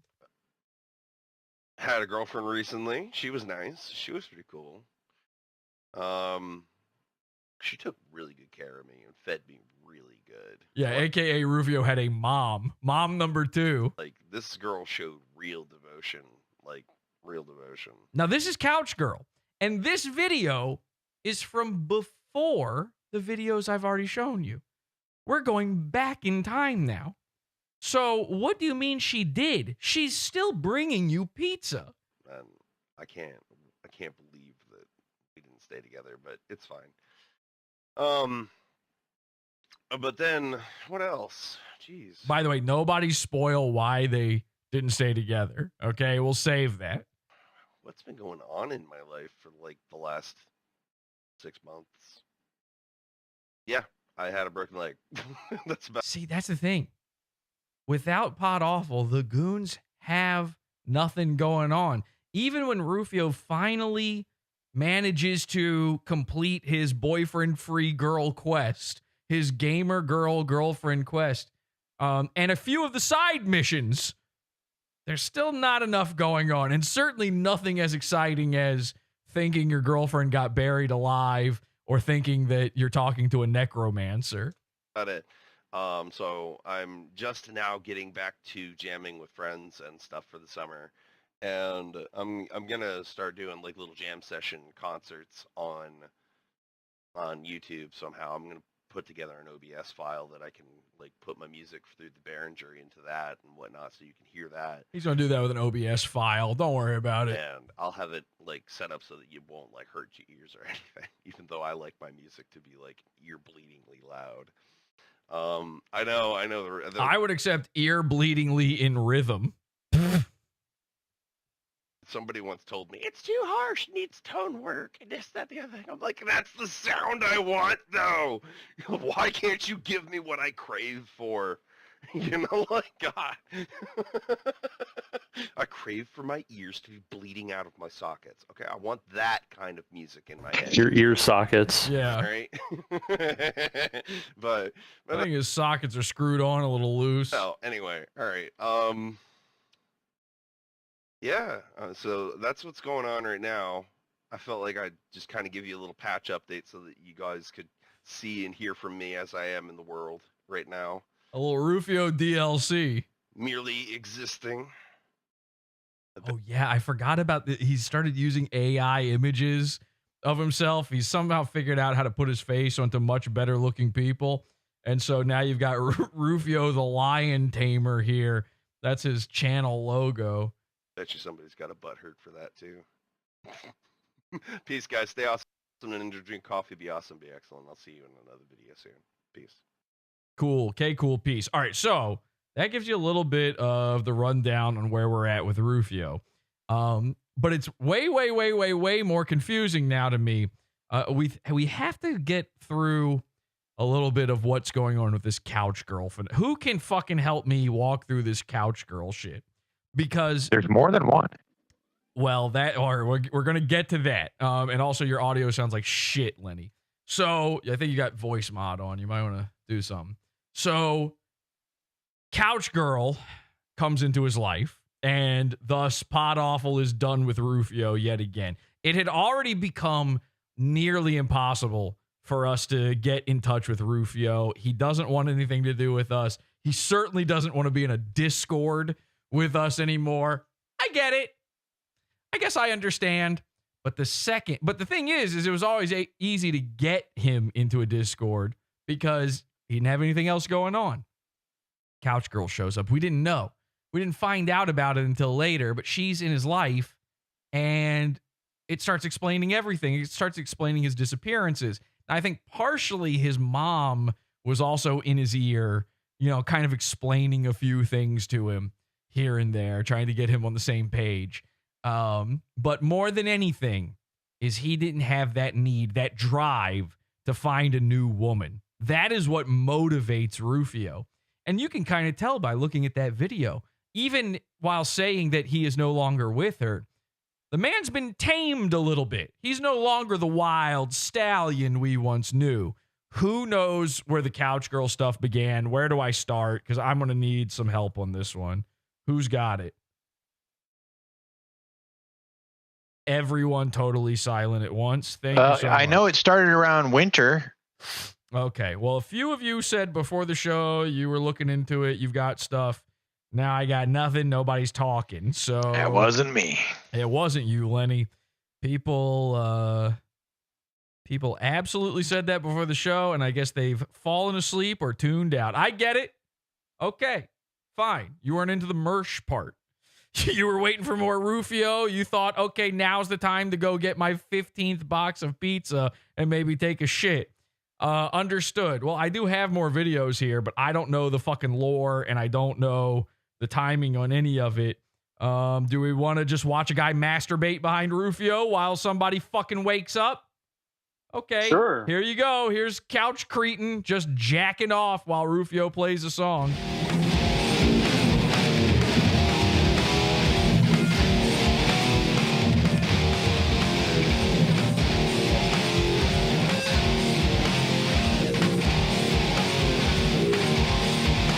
Okay, so Couch Cretin has finally changed clothes, once again proving my theory that he's been there for much, much longer than just crashing on the couch a little bit.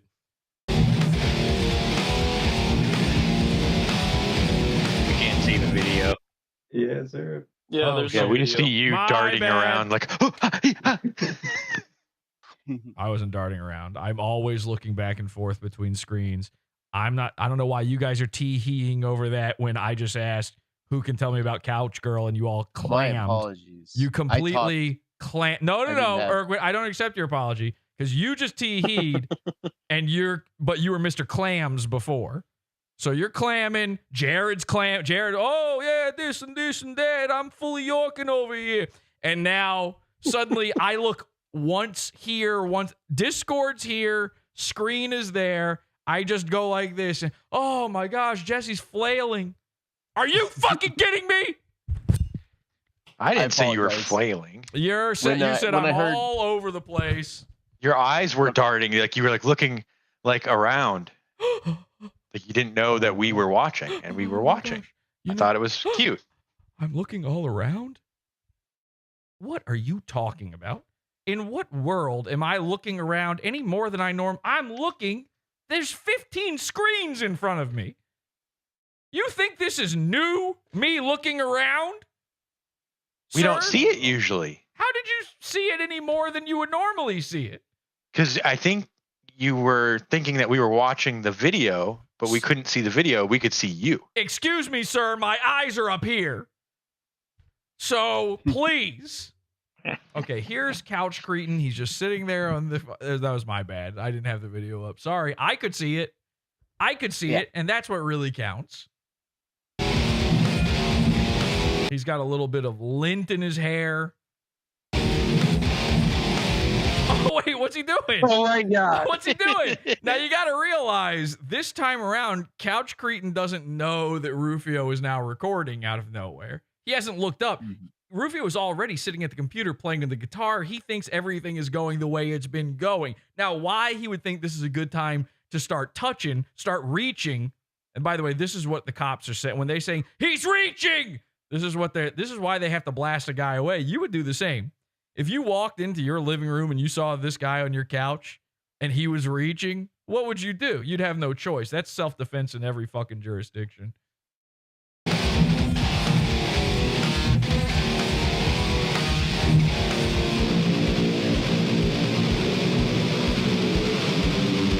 Uh-oh. Now, Rufio looks behind him.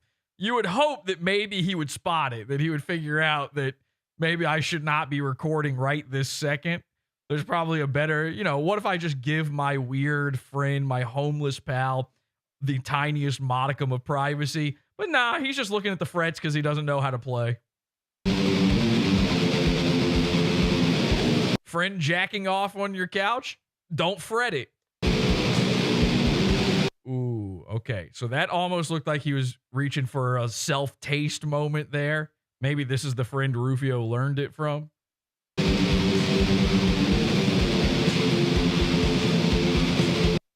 And now, he's really making a lot of faces. Now he's freaking out. The noise of Rufio's horrific playing is making this guy spaz. His mouth, he's jawing like crazy. He's literally covering his ears. It stopped him from touching his wiener.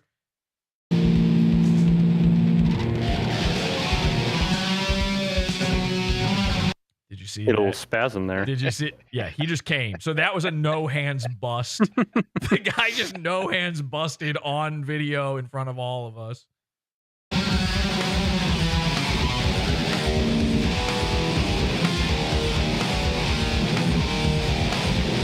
Maybe this is just how he rocks out.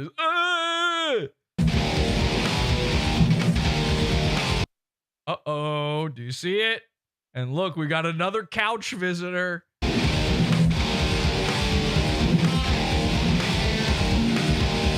She's creeping around in the background there. Rufio is very intensely. He's not noticing anything around him with those eyes. He's in the zone, man. He's completely, he's toning out here. This is a man who knows what he's about.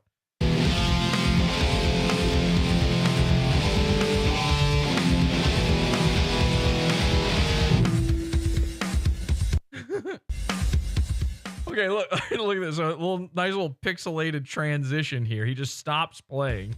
Then the crown jewel of this entire small stack.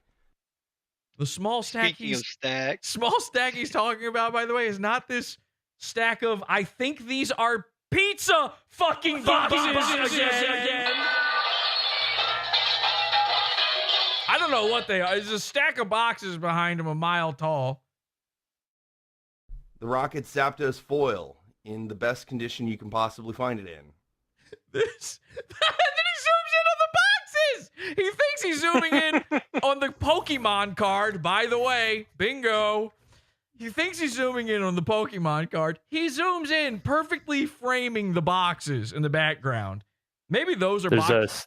Maybe those are boxes. There's some connections too, and the fact that they look like. This is why they hate you guys, all right? And it's particularly you, Subpar. Yup. All right, calm down. Let me finish. You'll know when, all right? Let me just... I promise you, if I start to say a thing, and then I do that, that guy started to talk, and then you should never go like, okay, I'll finish. Oh, he's going to let me finish. I'm not going to let you finish, all right? It's me. Okay? Okay. Please don't say that. I was not finished. So, he perfectly frames these boxes. I'm starting to think maybe these boxes are what he puts the Pokemon cards in, but that doesn't mean they're not pizza boxes, just to be clear. He might just be using empty old pizza boxes to put his Pokemon cards in.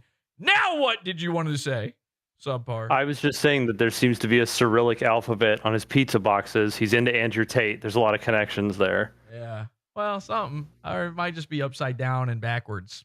Like Russian. Which I think it's literally like it's flipped. It says Pokemon. Because the Pokemon card is flipped as well. Yeah, this just says Pokemon. It's not Cyrillic. So this is what you wanted to interrupt me with. I'm gonna keep with my theory personally, but you wanted to interrupt me with thinking that this was some sort of foreign conspiracy. These guys are stealing the election together. Now, here is a conspiracy. He's talking about this very expensive Pokemon card he's got. Now, I'm not enough of a dork to know this stuff, but some people were doing some research in Discord before. Does anybody here know, is this actually... He's saying this is a holofoil or some sort of magic thing. What's going on with this card? Let me get a live price reading. That is Team Rocket Zapdos. Uh-huh. Team Rocket Zapdos. One moment, please. Buffering. I can get one used, which is the quality that he has, in $36. Okay. If you had a first edition graded PSA 9, which is extremely hard to get, $200. Okay, But so he's touching it. It's not. he's That's touching the it. absolute like best you could hope for. It's out of the for that card. pack. I feel like that's even high. I feel like he's got some sort of like off-brand version where this is actually a Digimon. It's not even the real card. Rocket Zapdos foil in the best condition you can possibly find it in. Not possible. Your hands are on it. You just zoomed in on your hand on it. Now I know for sure it is not the best condition. It's worth roughly $300. So, I don't know. I had to gloat for a minute. Yeah, y'all. Oh yeah, this guy. He's got no money. No, fuck this guy. Fuck him. Yeah. Oh, he's sitting on a $300 foil in one box. Just reaches in and pulls out like $500 worth in cards. And Whoa! I don't know if this Zapdos is worth $500. It seems like a lot of money for a $600 all of it. Rufio is rich because he's got $300. I mean, that's the only proof of money that we've got. He's got a $300 Zapdos card and a $100 Walmart microphone. I don't know. Maybe he's like really, banking in some Domino's pizza points. He's got a lot of free pizzas on his way or something. I don't know about. I'm not exactly sure he's rolling in it at this point. The old Pokemon sets. By the way, this is in the middle of his music video. This was the same video as the one 2 seconds ago. Ah, yes. Where I don't dress myself up in jewels and gold and elegant diamonds and stuff like that. No, I dress myself with lots of fashionably ancient cards. By the way, okay, so I don't know what that was. Rufio's idea of editing and all this stuff is such a bizarre thing, but he's trying to say he doesn't dress up in, these fashionable hoity-toity things. But here we have Rufio, who posted a photo of himself as a Mr. Monopoly man, cane, top hat, the whole 9 yards, and a beautiful affliction shirt, which the affliction in hand seems to be that it is stretching against his gunt. But there you go. So Rufio sort of is now one of these fancy lads. Odds? What are the odds that cane had a sword in it? Oh, it's 1 billion%. If you can't go like chink, shh, with that cane, I would take the blunt regular cane and stab myself in the throat with it until I die. That's how positive I am. There is no way. In fact, I would even go so far as to say there's a distinct possibility that there's a lightsaber inside the handle of that cane. You might actually have the world's first wooden cane lightsaber going on. And I can't even imagine a world where it's not double bladed somehow. I'm not even sure where it comes out at that point. Oh, you make weak content, no effort. Dude, that is like the premium grade content. I'm so sorry you don't see good content in your lifestyle. I mean, if you're watching nothing but podcasts... Oops. Right as he says podcast. And when Rufio says podcast, he of course means one podcast, Podawful. It's the only podcast he's ever known about, ever seen in his life. Right as he says it, you start to realize Couch Cretin is back there again. Did you even notice? Look, you don't see good content in your lifestyle. I mean, if you're watching nothing but podcasts, your life... You see him move his little hand. He just readjusts. ...is going to be miserable because they talk about nothing interesting other than the battle of the sexes and how quickly can they corrupt a relationship. So... So I know in your head you're thinking that doesn't sound like Podawful, but it does sound like every episode of Podawful involving Rufio. So fuck podcasts. I really think you need to think for yourself. Stop listening to all these other guys waiting to figure out whether or not they're the next chosen one or not, because they aren't. All right? So, well, yeah, I don't have a fucking lightsaber in my cane. Like, if you like good content and you want to see more lightsaber stuff, more... Holy shit, I didn't even remember he was going to say that. More, like, gaming stuff and more guitar, subscribe. Hit me up. Yeah, if that's the kind of thing you're into. Awesome and a ninja. If your tastes are these incredibly specific things that Rufio is into, if you just happen to line up with this man, a mentally ill autistic man-child, then subscribe. Stay awesome and a ninja and drink coffee and whatnot. Drink coffee, be awesome, be excellent, and I'll see you in another video.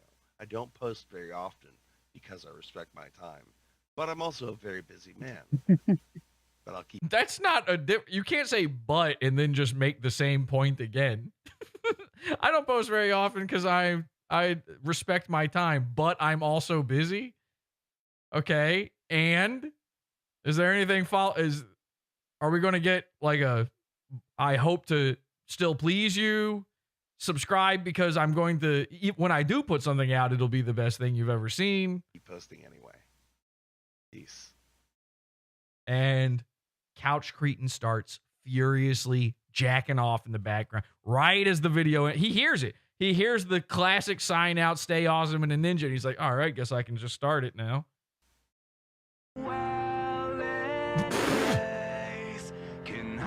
Okay, and we end with an awesome Rufio lightsaber duel with himself. This is sort of a duel of the lames. I can't. Well, he is Darth Rexperia. Yeah, he's Darth Rexperia. I have to stop the music. This is copyrighted music, but there you go. So this is the kind of stuff you get if you subscribe to Rufio. A true ninja. Is there anything? I'm not going to sit here and watch. We've seen Rufio do lightsaber. Oh, well, he does switch to red. Whoa. He just bled his crystal. All right. Anyway, there you go. There's Rufio. All right. Anybody know any couch girl lore? Yeah, I apologize.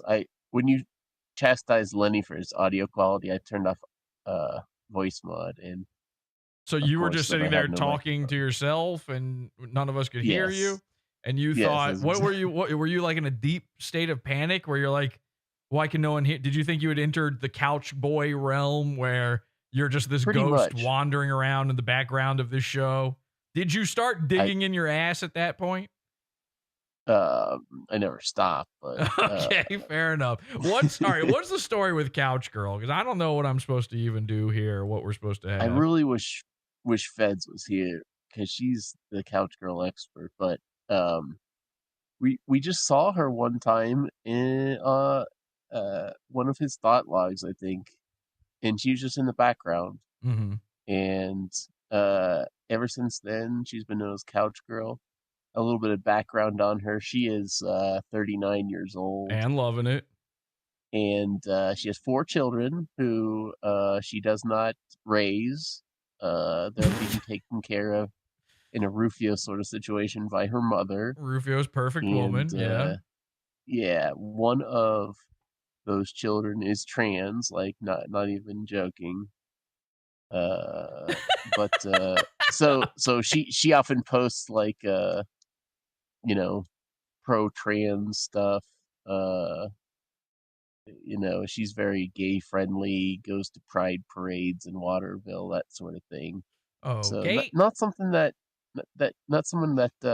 you would think Rufio would really identify with. But do we know how they met? Do we have any idea how they actually met? I do not know. I'm guessing she was homeless. She's talked about being homeless in the past on her Facebook. So I'm guessing it was one of those situations where, it was cold outside. Was it not at the bus stop? See, this is the craziest thing is Rufio claims to like let these people. I mean, Rufio has claimed that we have an audio recording of it that he let like was it a 15-year-old girl stay on his couch before? And of course, in your mind, you're like, oh no, Rufio, please be the one goon that this is not true of. Please, you know it can't be anything good. But I mean, you see this, he does literally just let any vagrant in. And finally, one of these vagrants, and it's been men and women in the past before, and in fact, one of the first things he usually offers up to anyone catfishing him is, you can come live on my couch. You should come live with me. Please come live with me. I have a couch. Look at my couch. And finally, it happened for him. Couch Girl, the reason we called her Couch Girl is she originally was not his girlfriend. That's what we believe, right? She was just staying there. In fact, I think didn't she originally even like make a big deal about that, saying like, no, we're not together. She did. This is like She called them Bubbas. Say that again. That's right. Yeah. She called him Bubba. Oh, Bubba. Yeah, that's right. Now, where is we had a video? Where is that video of Couch Girl and the other couch creature? We have another couch creature for you where they're in the DM'd background. those to you, You've or got else that? they're in the thread. All right, let me look for that. So here we go. Oh my God, here we go. Now you've got two of them. Are these the same video? I'm not sure. Let me see here. Well, one of them's 7 seconds long. So let me start with this one. So, is this our first sighting of her? Is this us like first realizing? No. Where did I we think the first see her? one we ever realized he hadn't turned the futon into a couch yet, or into a bed yet, right? Okay. So that's why they're all called couch creatures. But and she was just laying on her back, and I remember it was a music video he started playing, and then all of a sudden you just see her breathing, and I remember us in Discord watching it. We just freaked out because there's a like she doesn't hardly move the whole time, and she's laying on her back, just like she's not sleeping. Her eyes are open, but she was just was she like she was just like passed listening. out or something? She was probably horrified. She was probably absolutely terrified of what was going to happen. This is like her first night in Rufio's palace. Yeah. All right, I've got the video here. This is where we like really took notice, though. This is the first time that we really paid attention. And here is, so this girl eventually did become Rufio's girlfriend, and we couldn't believe it when we saw this video because of what's going on in it. Take a look at this. So here's a brand new couch creature for you. I don't even know what to call this guy. This is Slim Really Shady. It's actually Hans from Low Res's podcast movie.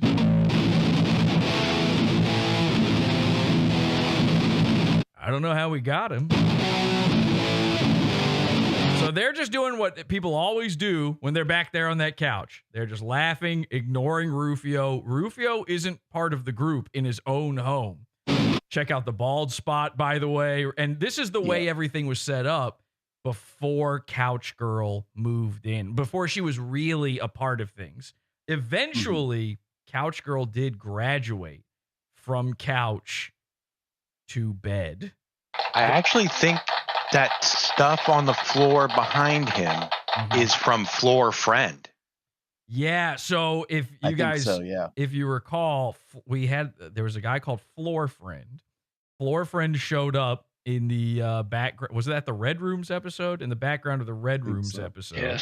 Yes. Floor Friend was just some guy that happened to be there the whole time, and we couldn't see him. And then all of a sudden, it turns out he could hear everything we were saying. We had been mocking Rufio and his friends and all this stuff, and he was there and he was hearing it all. It was insane. And yeah, you're right. That stuff on the chair behind me here, this stuff right there is Floor Friend stuff. Then she's got her shit moved in there. And you can see, though, she really did come in. She sort of domesticated Rufio. She turned his whole life and living situation around. She really helped him out.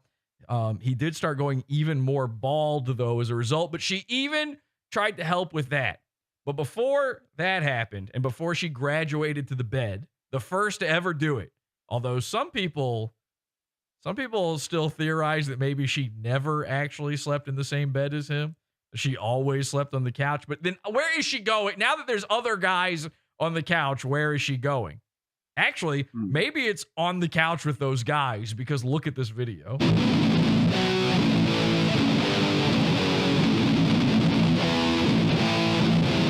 All right, standard unlistenable Rufio garbage.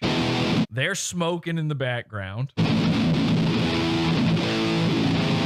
Completely unaware of Rufio's even existing.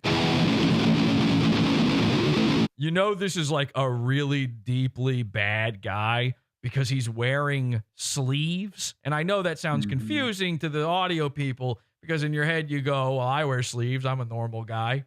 I'm annoyed. I've seen lots of people wear sleeves, Jesse. What do you mean? Were they attached to your shirt? Because if so, you're right. You're normal. This man does not. He's got sleeves. He's got a shirt. They're separate entities. He elected, by the way, in Maine, I don't know what time of year this was, but for half of the year, it's too cold in Maine to ever do this. He went into his closet, and by his closet, I mean Rufio's closet, and he said, I'm going to put on a tank top. And then he said, oh, shit, I do heroin. I bang heroin, and also I'm a cutter. What do? I really need to wear this fucking tank top. Why? Guy's not built. He certainly doesn't have, he doesn't even have a tan. This might be his first time ever exposing his skin to sunlight. I don't know why this tank top was so important to him, but he said, we got to do something about this. And so I think what he chose to do is he took 2 neck gaiters, they were left over from COVID, and he just pulled them all the way up his arms and said, yeah, that'll do. Maybe he borrowed them off of the Hot Topic that all Maineites probably reside in. The mall, every mall ninja probably has got a few of these lying around anyway. Maniacs unite. The Maniacs, yeah. He's really explaining something to Rufio's girlfriend. Now, isn't it true that in the description of this video, Rufio, or somewhere related to this video, somewhere along the time of this video, Rufio was kind of implying that this was his girlfriend, right? Yeah. And so we all just thought, okay, this is his girlfriend. He seemed to believe it. She did not.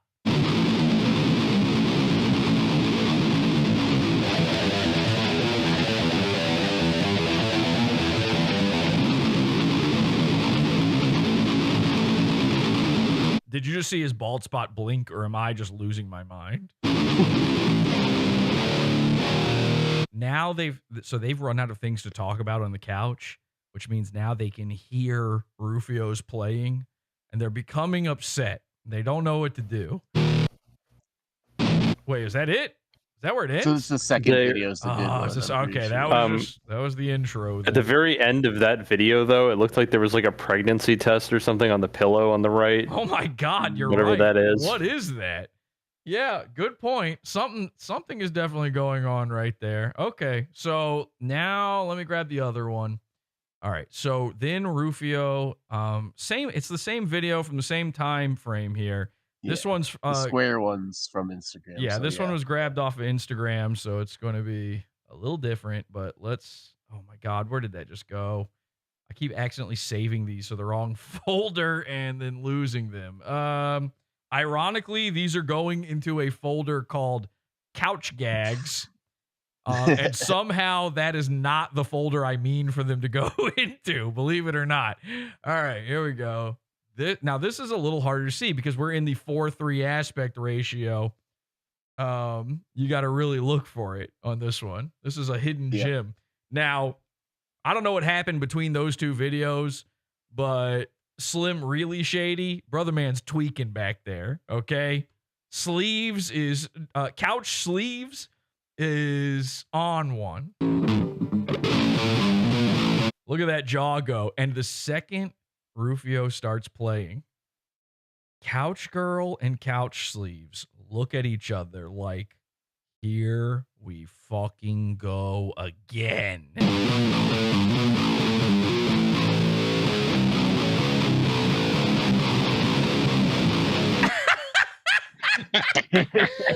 That's some mess jaw jacking if I've ever seen it. So, I mean, at first I'm like, this guy's just high. This guy's just high. No. He is mocking Rufio's playing there. It was in tune. It was on beat with the play. He's going da da da da da while rolling his eyes. So they've been rolling joints all day. They've been rolling eyes longer. Trust me on that. These guys are sick of it. It started. There's a part of every single couch creature, these hideous, insidious beasts that roam around Rufio's apartment, scaring neighborhood children. There's a part of each and every one of them that goes, maybe it'd be more worthwhile to just be homeless I'm not so sure this is the better option, really, for me. I could probably just go to a soup kitchen, hang out all day.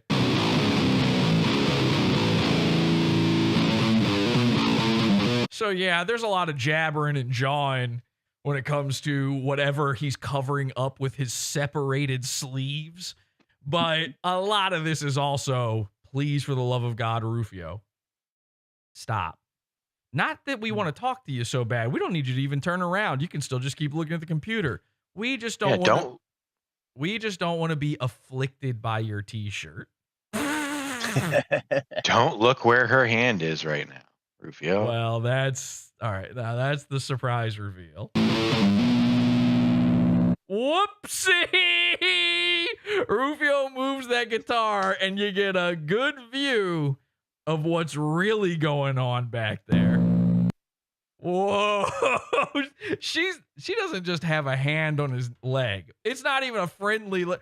It's up on full thigh meat, and she's got a death grip going on it. The gripper. It goes, skeleton!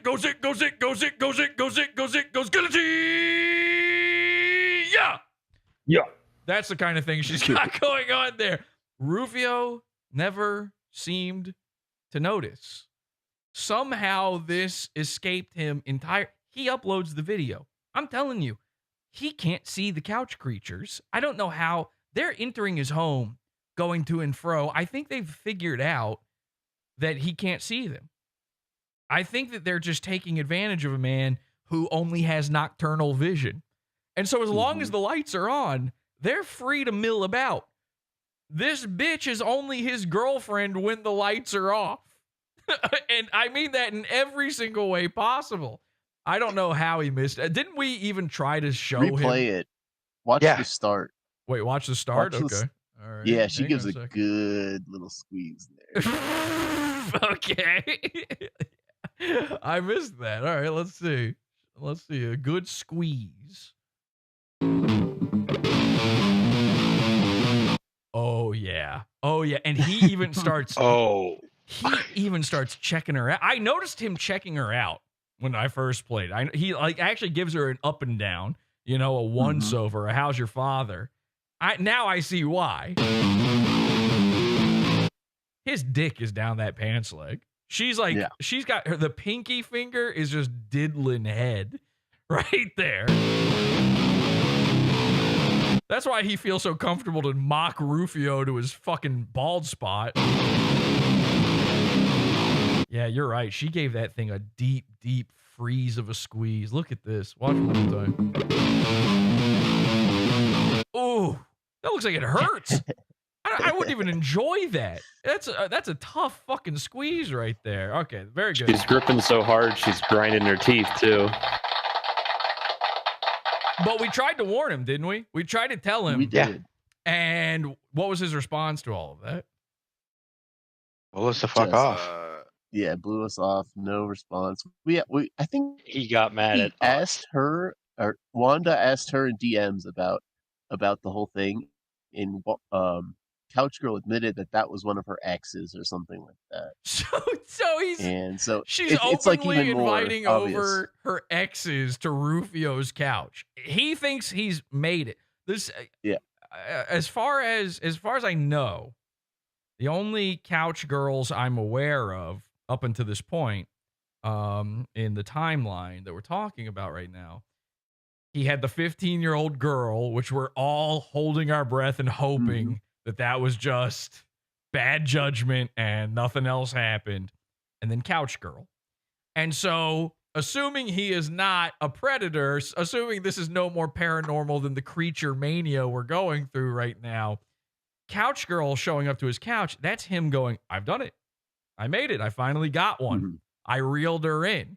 And he just decided without asking that she is now his girlfriend. She, I think, was posting publicly that she is single. It was on her Facebook, wasn't it? Yeah. Yeah, on her Facebook, it said she was single. On his Facebook, it said he was not. And it wasn't even an it's complicated situation, although it looked pretty complicated in that thigh squeeze back there. So this goes on and on until eventually, now they are together. It kind of came out of nowhere. And do we have another one of Couch Girl anywhere? Is there like another big one that we need to show folks here? I don't believe so. Okay, because that video I played It just you. starts. Go ahead. Just starts like after Rufio was gone for a while. Then I think maybe that's when he broke his leg, and then like it comes back and like she's just like always feeding him, and you know she's so there's a lot that I don't think was covered. Like I mean there isn't video of because he was just gone right while their relationship was presumably developing. But then all of a sudden, Rufio's, you know, he streams on Twitch a couple times, and she's, you know, topping him off, and with Kool-Aid, of course. In the chat room, somebody says this is fucking insanity. Yeah, it's. I mean, we're not really doing it justice. This has been a year of shit going down that we're trying to fucking compress into this moment here, and all to catch you up so that we can take you back in time to how we really got here. Because on Awful Ween, actually, I should just go ahead and do this part right now because we've got Awful Ween coming up this Wednesday. Like I said before, here's my little promo image for Awful Ween. Ladies and gentlemen, Awful Ween is coming. Starring Rufio Phoenix and the ghost of Lila Gold.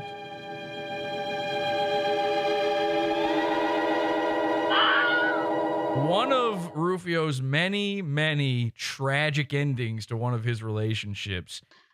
We had an entire series, sort of our first delve into true crime on Podawful called #Finding Lila. Entire Netflix documentaries were made about this. It was all over the news. There was a true crime podcast that was covering this. Lila went missing and it was never resolved. Well, this Wednesday, October 30th, on Awful Ween, we will finally resolve the missing mystery of Lila Gold. What happened? Was Rufio responsible? What was the truth behind it all?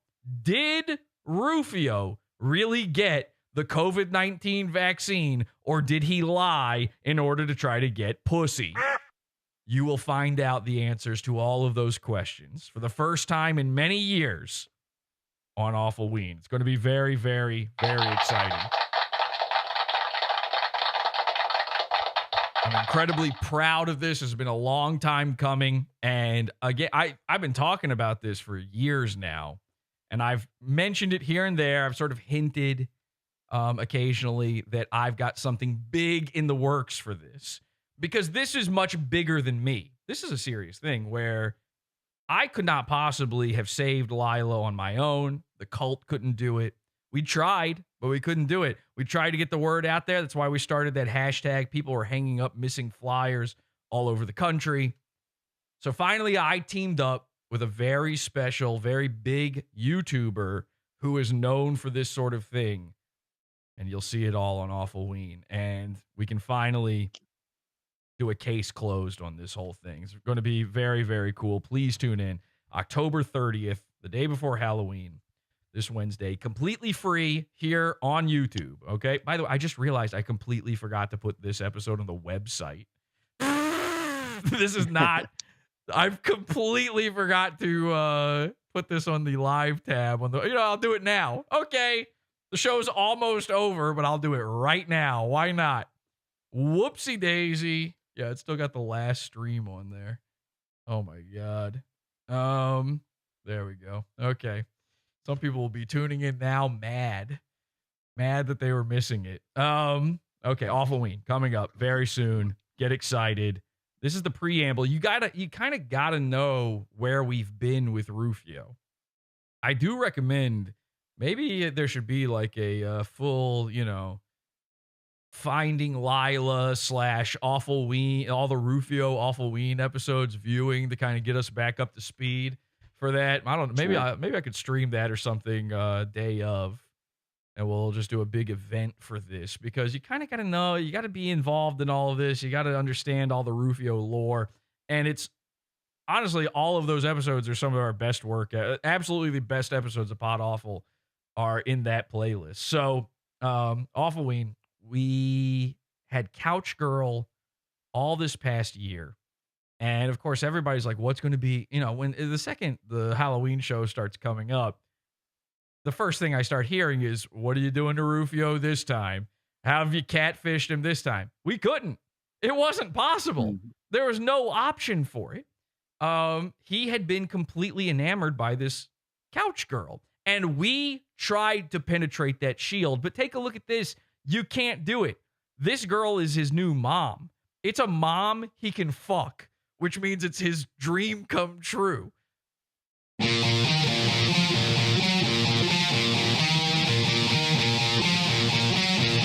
So we got another Rufio video. He's just sitting around trying to figure out how a guitar works. He has no idea. And there she is. Now, again, we had been told she's no longer a part of his life. And the reason she's no longer a part of his life is insane.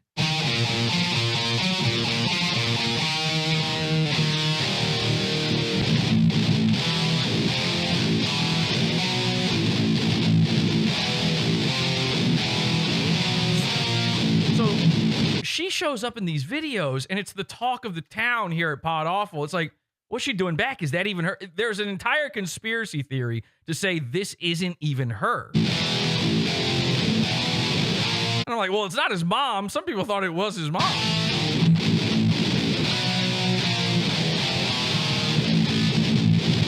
$11 cheese in chat says, don't know much Rufio, have a PhD in Mersh. $11 cheese, I'm telling you, take some time. At the very least, watch last year's Awful Ween. I'm telling you, you're going to love Rufio. He's way better than Mersh.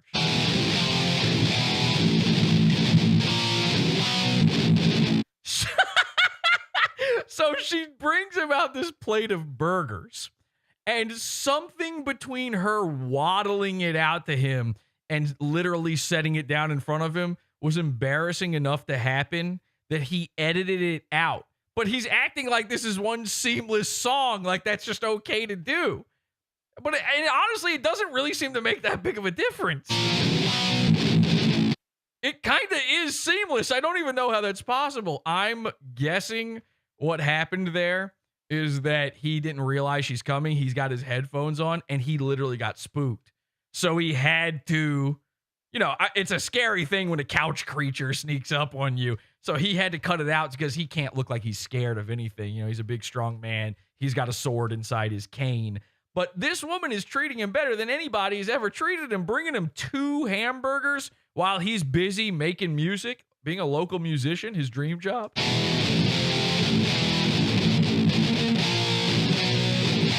And then she just waddles her fat ass back to the kitchen where she belongs. Man's living the life.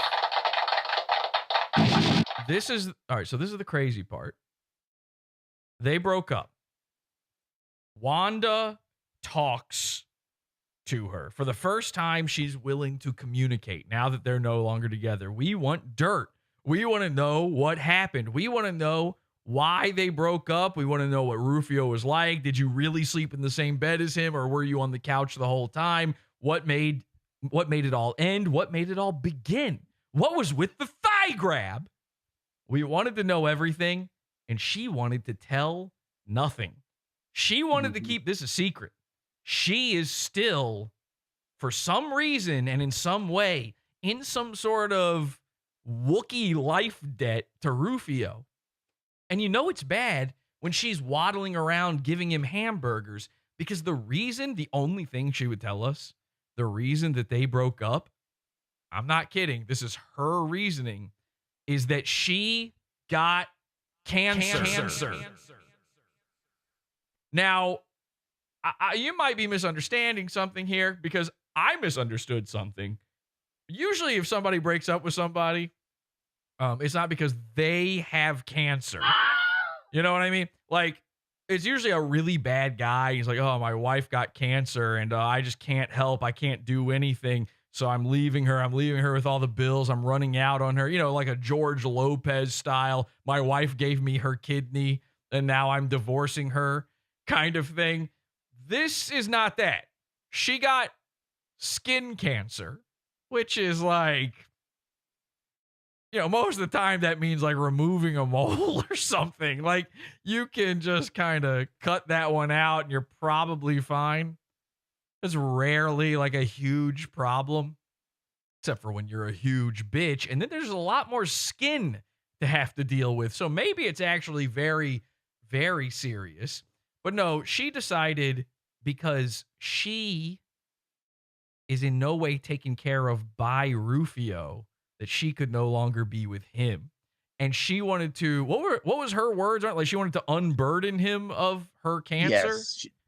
She didn't want to burden him with going through a cancer treatment or something like that. Yeah. Which, like, Rufio's a guy who wouldn't give $25 to save his girlfriend's life. You can see why that might be the right move to make. But then why is she still there? Why is she still in all the videos? And so she keeps popping up. She popped up in that one video with the skeezer guy. And we're like, what the? He just announced they're no longer together. And then she shows up again. But then it turns out, no, she didn't. Which I know is confusing, but I promise you it makes sense. Check this out. So, they are multiplying. What? That was two different women. That the couch girl whose neck was inflating like a bullfrog in heat earlier, that's a different couch girl. What is happening? What are these creatures? They just like split off like mitosis? Yes, she's budding. There is and by the way, I've always assumed these people are single cellular. Like it makes complete sense to me. I would not be shocked to learn that all of Rufio's videos, his presence on Discord, everything was filmed through a microscope. You tell me this fucking thing ain't an amoeba? So, I know, like, Urquit, you believed that they were the same, or did you think they were the same girl or different? Everybody was split on this. Yeah, I believe that they were, that sometime, like in the spring, there was a different girl there. I think that actually did turn out, we figured out, was just Couch Girl the whole time. Yeah, but, so we had already thought Couch Girl was a different girl for a little bit, but it wasn't. Yeah. Then it was, and then they both showed up. And and this was, we didn't even know what to do with it. I mean, look at this.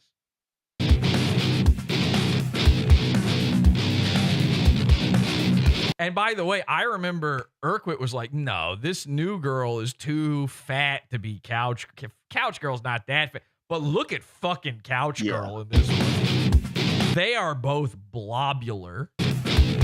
Look at this.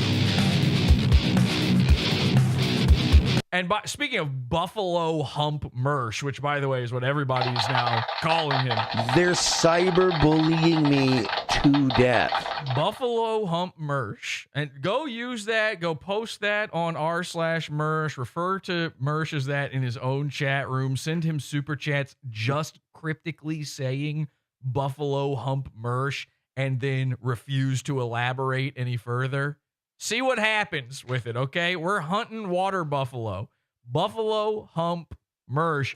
Anyway, Couch Girl's got her own buffalo hump, and new Couch Girl not only has a buffalo hump, she's got one in the front. She basically has a built-in airbag.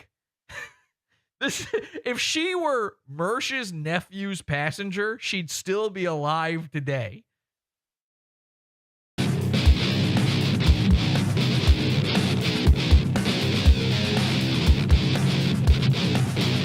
So, and again, they're just, it's like he's not even there. It's like they're not even having to hear this. Original Couch Girl's back there fixing the Matrix. New Couch Girl's just on her phone.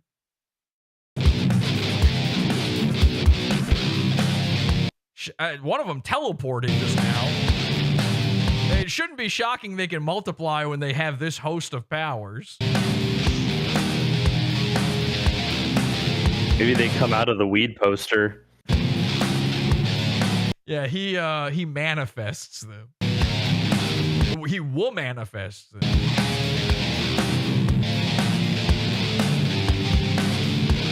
man, look at this. This is so fun. Every video has this moment. They're sitting there smoking weed, being losers. She's like checking to see if there's enough weed in this joint for her because she's really going to need it. You know, it's tough. If you're a big fatso who's a pothead, it's real tough because you got to wait for the weed to go all the way through every fucking living corpuscle on your body before it really starts to hit. And in that moment, original couch girl points out to new couch girl that they're on camera. Maybe you don't want to be doing this right now.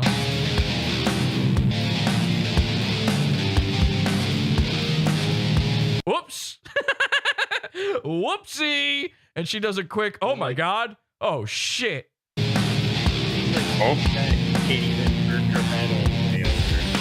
And she's trying to explain to her, like, yeah, he's probably going to put this on YouTube, so I don't know if you actually give a shit. But yeah, 3 people will see it. Don't worry.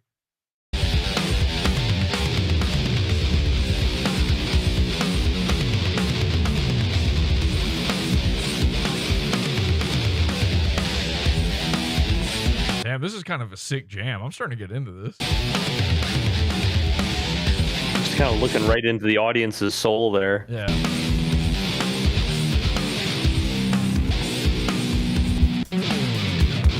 Oh, okay, time to start over. Right. Because he can't play it twice. That's the craziest part, is he has no possible physical way of actually doing that again.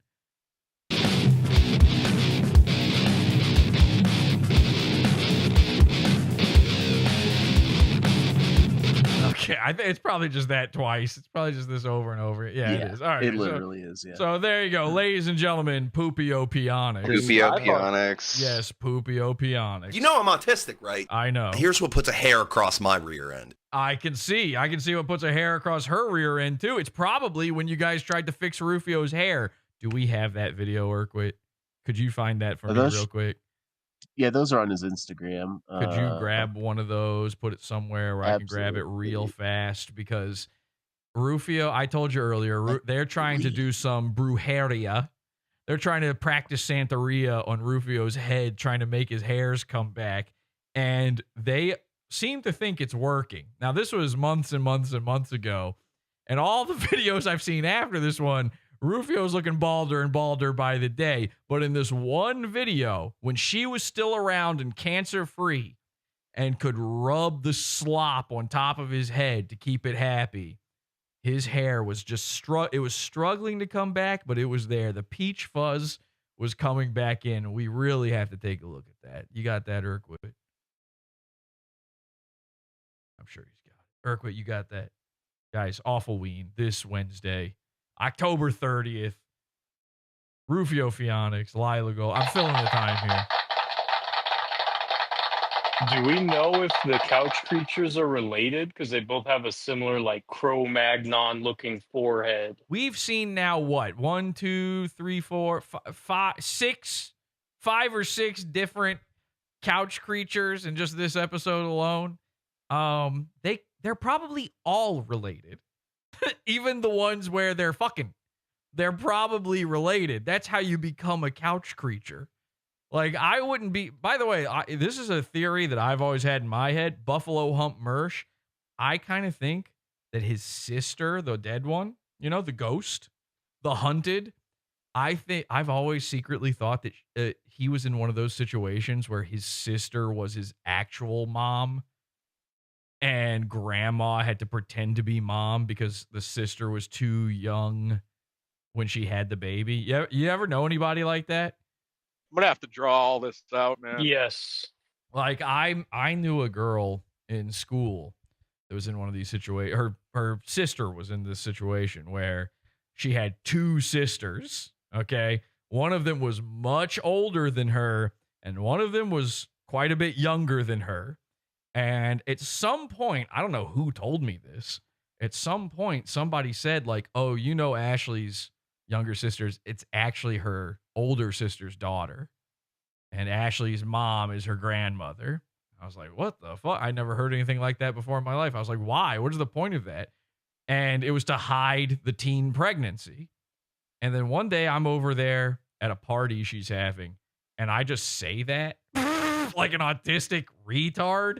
I have autism. I can't help it. I just didn't even realize I thought they all knew, and I thought like the bit I thought the bit was that they're all pretending, but no, the little sister was out of the loop. So I accidentally revealed to their whole family this thing. She starts crying. I'm an idiot. Yeah. Choo choo, all aboard the Retard Express. It was one of the most embarrassing moments ever. It was horrifying. She's just crying. Was that embarrassing for you? Well, the craziest part is like I'm dropped off there. So now I'm there during their big family emergency meeting talk. You know? It's just me on the couch like, oopsie. Whoopsie doodle. Did I do that? Yeah, sorry. Got any cheese? So you're adopted her, except it was much worse. Yes. Wait, I mean, she was adopted. So that was another thing she had to learn. It was both her grandmother adopted her as her daughter to make all of this lie work. Oh my God. And I don't remember if Ashley knew. I don't remember because I might have found out from my own parents. Like my mom might have told me. She might have known somehow. I don't remember how I found out, but just like a complete spurg. I was like, I thought, so-and-so was your mom. And they're like, what? And everybody else is like, somebody drops a wine glass and it shatters style moment. I'm like, yeah, what? What, this is a secret? Podawful's been making it worse for a long time, man. Hey, if this is a secret, why do I know? By the way, I think I did that family a favor. That's a fucking psycho thing to do to a child. By the way, because one day she's going to find out. One day, presumably, in the playbook, one day they're scheduling her to find out. They're going to have the big talk. And if that happened to me, I'd be like, oh, I'm never talking to any of you people again. You're freaks. My entire life is a lie. You can't do that to a kid. That's so fucked up. So I choose to look at it as I did them all a favor. Thank you. Yes. One of the best. So I DM'd you a quick and dirty screen recording of okay. There's audio in it, right? Yes. Thank God. All right, here's Rufio's Instagram, and let's take a look at the video. And please stop clicking. All right, so please stop clicking your knife, Urquid. For the love of God, just keep out. Do you just lay in a bed filled with knives and you're just sitting there? If you knew. I do know. I've seen it. You are laying in a bed surrounded by knives. It's true. So I would rather be in the situation where my mom is my grandpa or whatever the fuck I was just saying. If I found Urquid. I'm done. Okay. You need to clean up the knives from the bed. It's a bad look, especially with your from history, the desk, yeah. With your female history. You know what I'm talking about? I do know. You don't want to be rolling around like you're sexual with knives. Rufio's into blood play. We had to hear about that quite a bit, but you're gonna give the wrong idea because do you ever want to be with a woman again? Yeah, of course. What was the last one? Is it a girlfriend or a wife? I forgot. Fiance. Oh boy, right in between. So now I'm not going to say here live publicly what it is we're talking about, okay? Because that would be too much. It'd be too embarrassing for you, and I'm not here to shame you in any way because I love you. Urquid is the greatest guy, or whatever the fucking quote is. Urquid. So I'm not going to say it. However, I appreciate it. I got to know, much like with the little sister, big sister moment, is it in the plan to eventually, do you want to be with a girl ever again? Do you want to have another fiance or marry somebody? Not a fiance. I don't think I would look to get married again, but it could happen. Okay, but you're open. I'm open, but I Is don't have any Is expectations. it in the plans at all to tell the new one at some point? Like, what is the protocol? At what point do you explain what happened to the old fiance? Like, do you? I've thought about that, of course. Of course, and I just, you just read, you cross that bridge when you reach it, right, or whatever the saying is. Read the room on that one, I guess. Yeah, like, are you at all planning to contact Psychic Sylvie? And I honestly, the less the deceased says, the better, I think. Oh yeah, yeah, I bet on that one. Yeah, so, I got to be honest, Urkowitz, there's no chance at ever there being another one. Girlfriend, fiance, or otherwise, if you're laying in a bed of knives, that's like what an Indian yogi does to try to get closer to Krishna or some shit. You're not supposed to do that unless you're in Ripley's Believe It or Not. Okay? And by the way, believe it or not, with that fucking story that I'm not going to say here live on the show right now, with your ex-fiance and ex-person. But okay, but I do want, like, oh, you know what you could do? I've got an idea. How about this? If you ever get a new girl and things start getting serious and you can tell she wants you to propose and you're getting a little nervous because you've been in that situation before, why don't you just throw a party and invite me? Okay. And you can break it to her? Yeah, I could probably break the ice for you. If she's... Can you guys record that? If she's around long enough for me to do it. Yeah. Okay. Do you still have a bunch of knives in your bed with you right now, or have you taken them all and thrown them into the hamper across the room while I've been saying all this? I'm going to be cleaning them up. That's some good advice. Here's what you do. Take every corner of the bed, put it into a big parachute, pick up the knives, throw them off the balcony. Probably every single one of those is involved in a crime scene and needs to go anyway. And then that'll solve the problem of you constantly fidgeting with I'm sure you'll find a new thing to fidget with. You're a Mr. Fidget. But sure. I'd rather hear you, spinning the revolver around or something. Like like if you were sitting here and it sounded like you were deer hunting yourself, then that would be kind of fun. Okay, let's go to the video here. Here is Couch Girl solving Rufio's baldness. All right, so 2 days of castor oil usage on his balding spot, and he's got hair growing. I love this. So first of all, it's not a bald spot. It's a balding spot. No, it's bald already. They're using castor oil, which is, I'm pretty sure, what old people used to have to drink at the dinner table in order to get their vitamins and nutrients. Of castor oil usage on his balding spot, and he's got hair growing, which is great. So they're seeing results. This is working. So yay. And he made her film this. This is on his Instagram. All right. So yeah. Okay, now here's where it gets crazy though. Let me zoom this in so everybody can see. The second she starts pulling at it, the hair starts coming out. He actually gets balder in this video. All right, so 2 days of castor. There it is. Did you see it? Yeah, I don't hold it. What? It's like I didn't get why she pulled. Psychic Sylvie, what the fuck are you doing here? Look at that. That's loose hair. Look at that. You can see it just all coming out. Oh my god. She actually made it worse. Of castor. She literally pulled it oil. There it goes. You'll never see that one again. Bye, follicles. On his balding spot, and he's got hair growing. See ya. All of that was loose. Every single hair was loose. Which is great. And you can hear Rufio.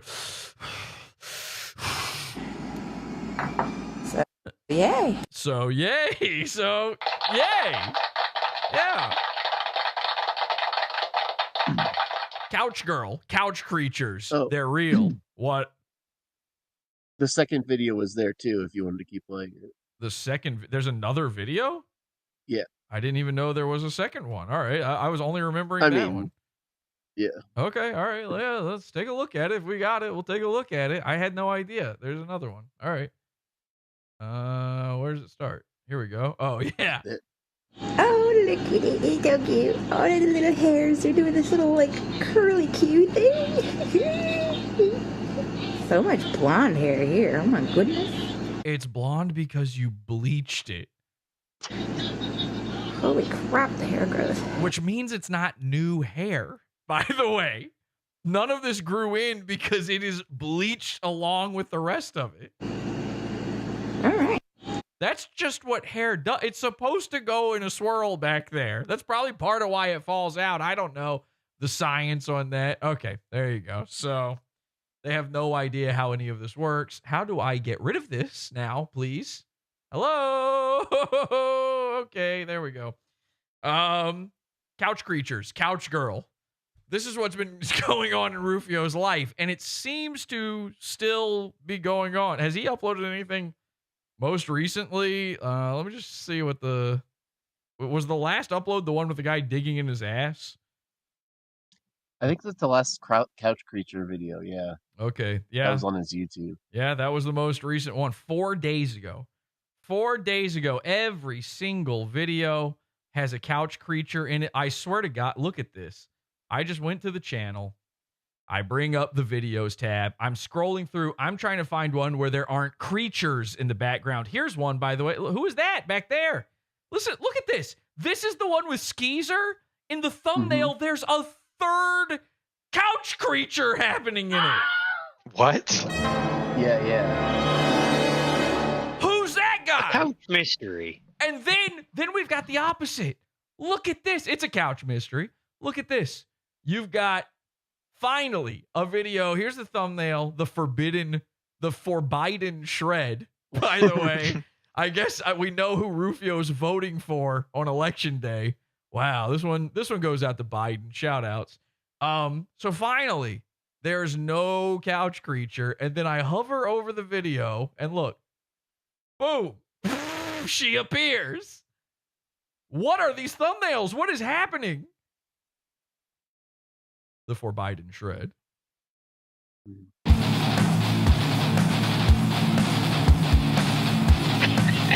Okay. I Not get allowed it. to even see it. I forbid you from ever playing this again. Oh, and actually, the title is the forbade shred, so he can't get it right even amongst himself. All right, let's go. Let's turn the lights on here.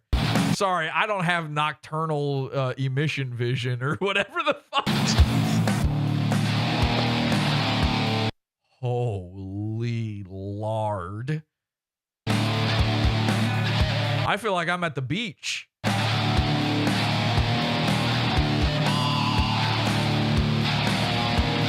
I can see why Willie is free.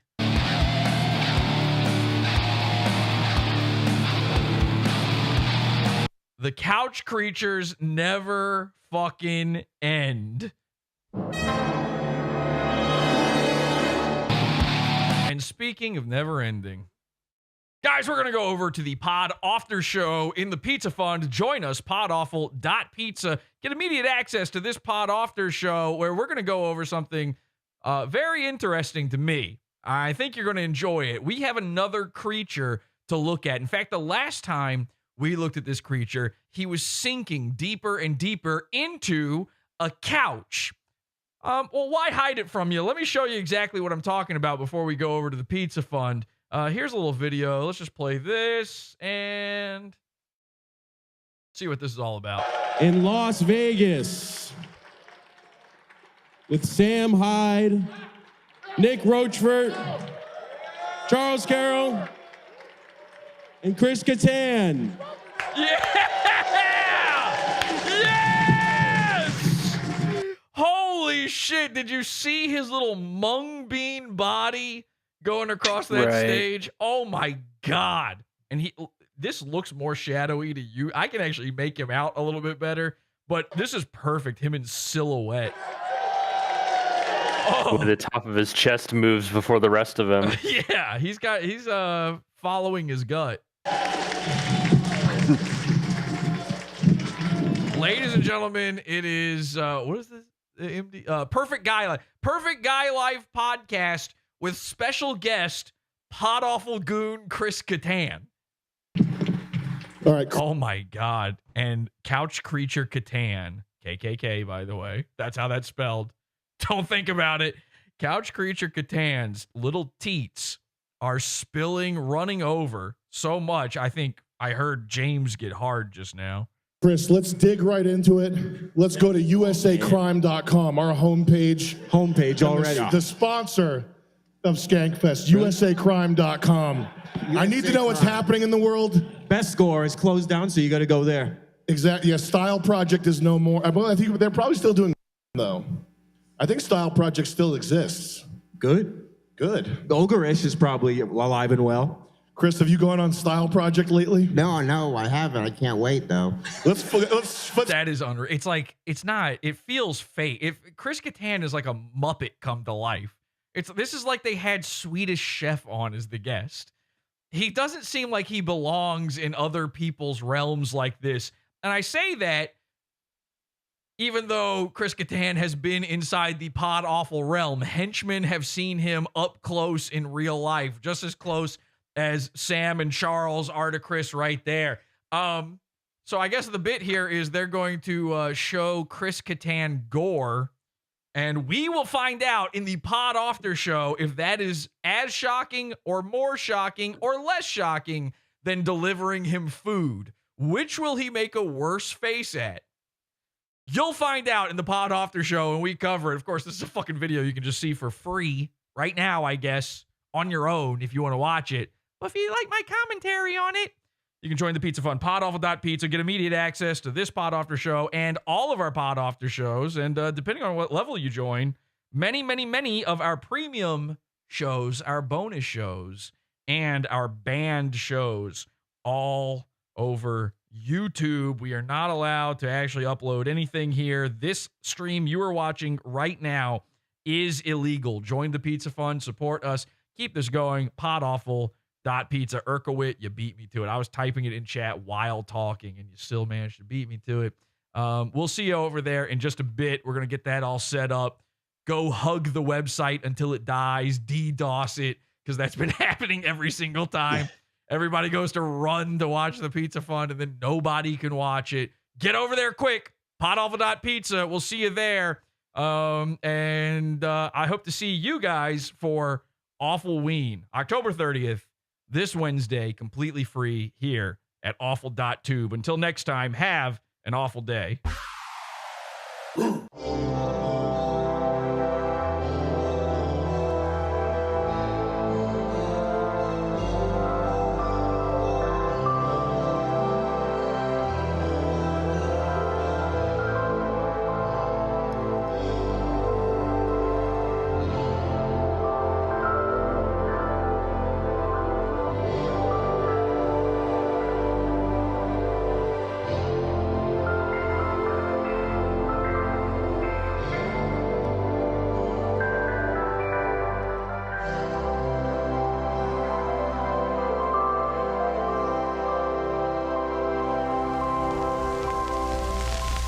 Keep uploading clips. YouTube hates it.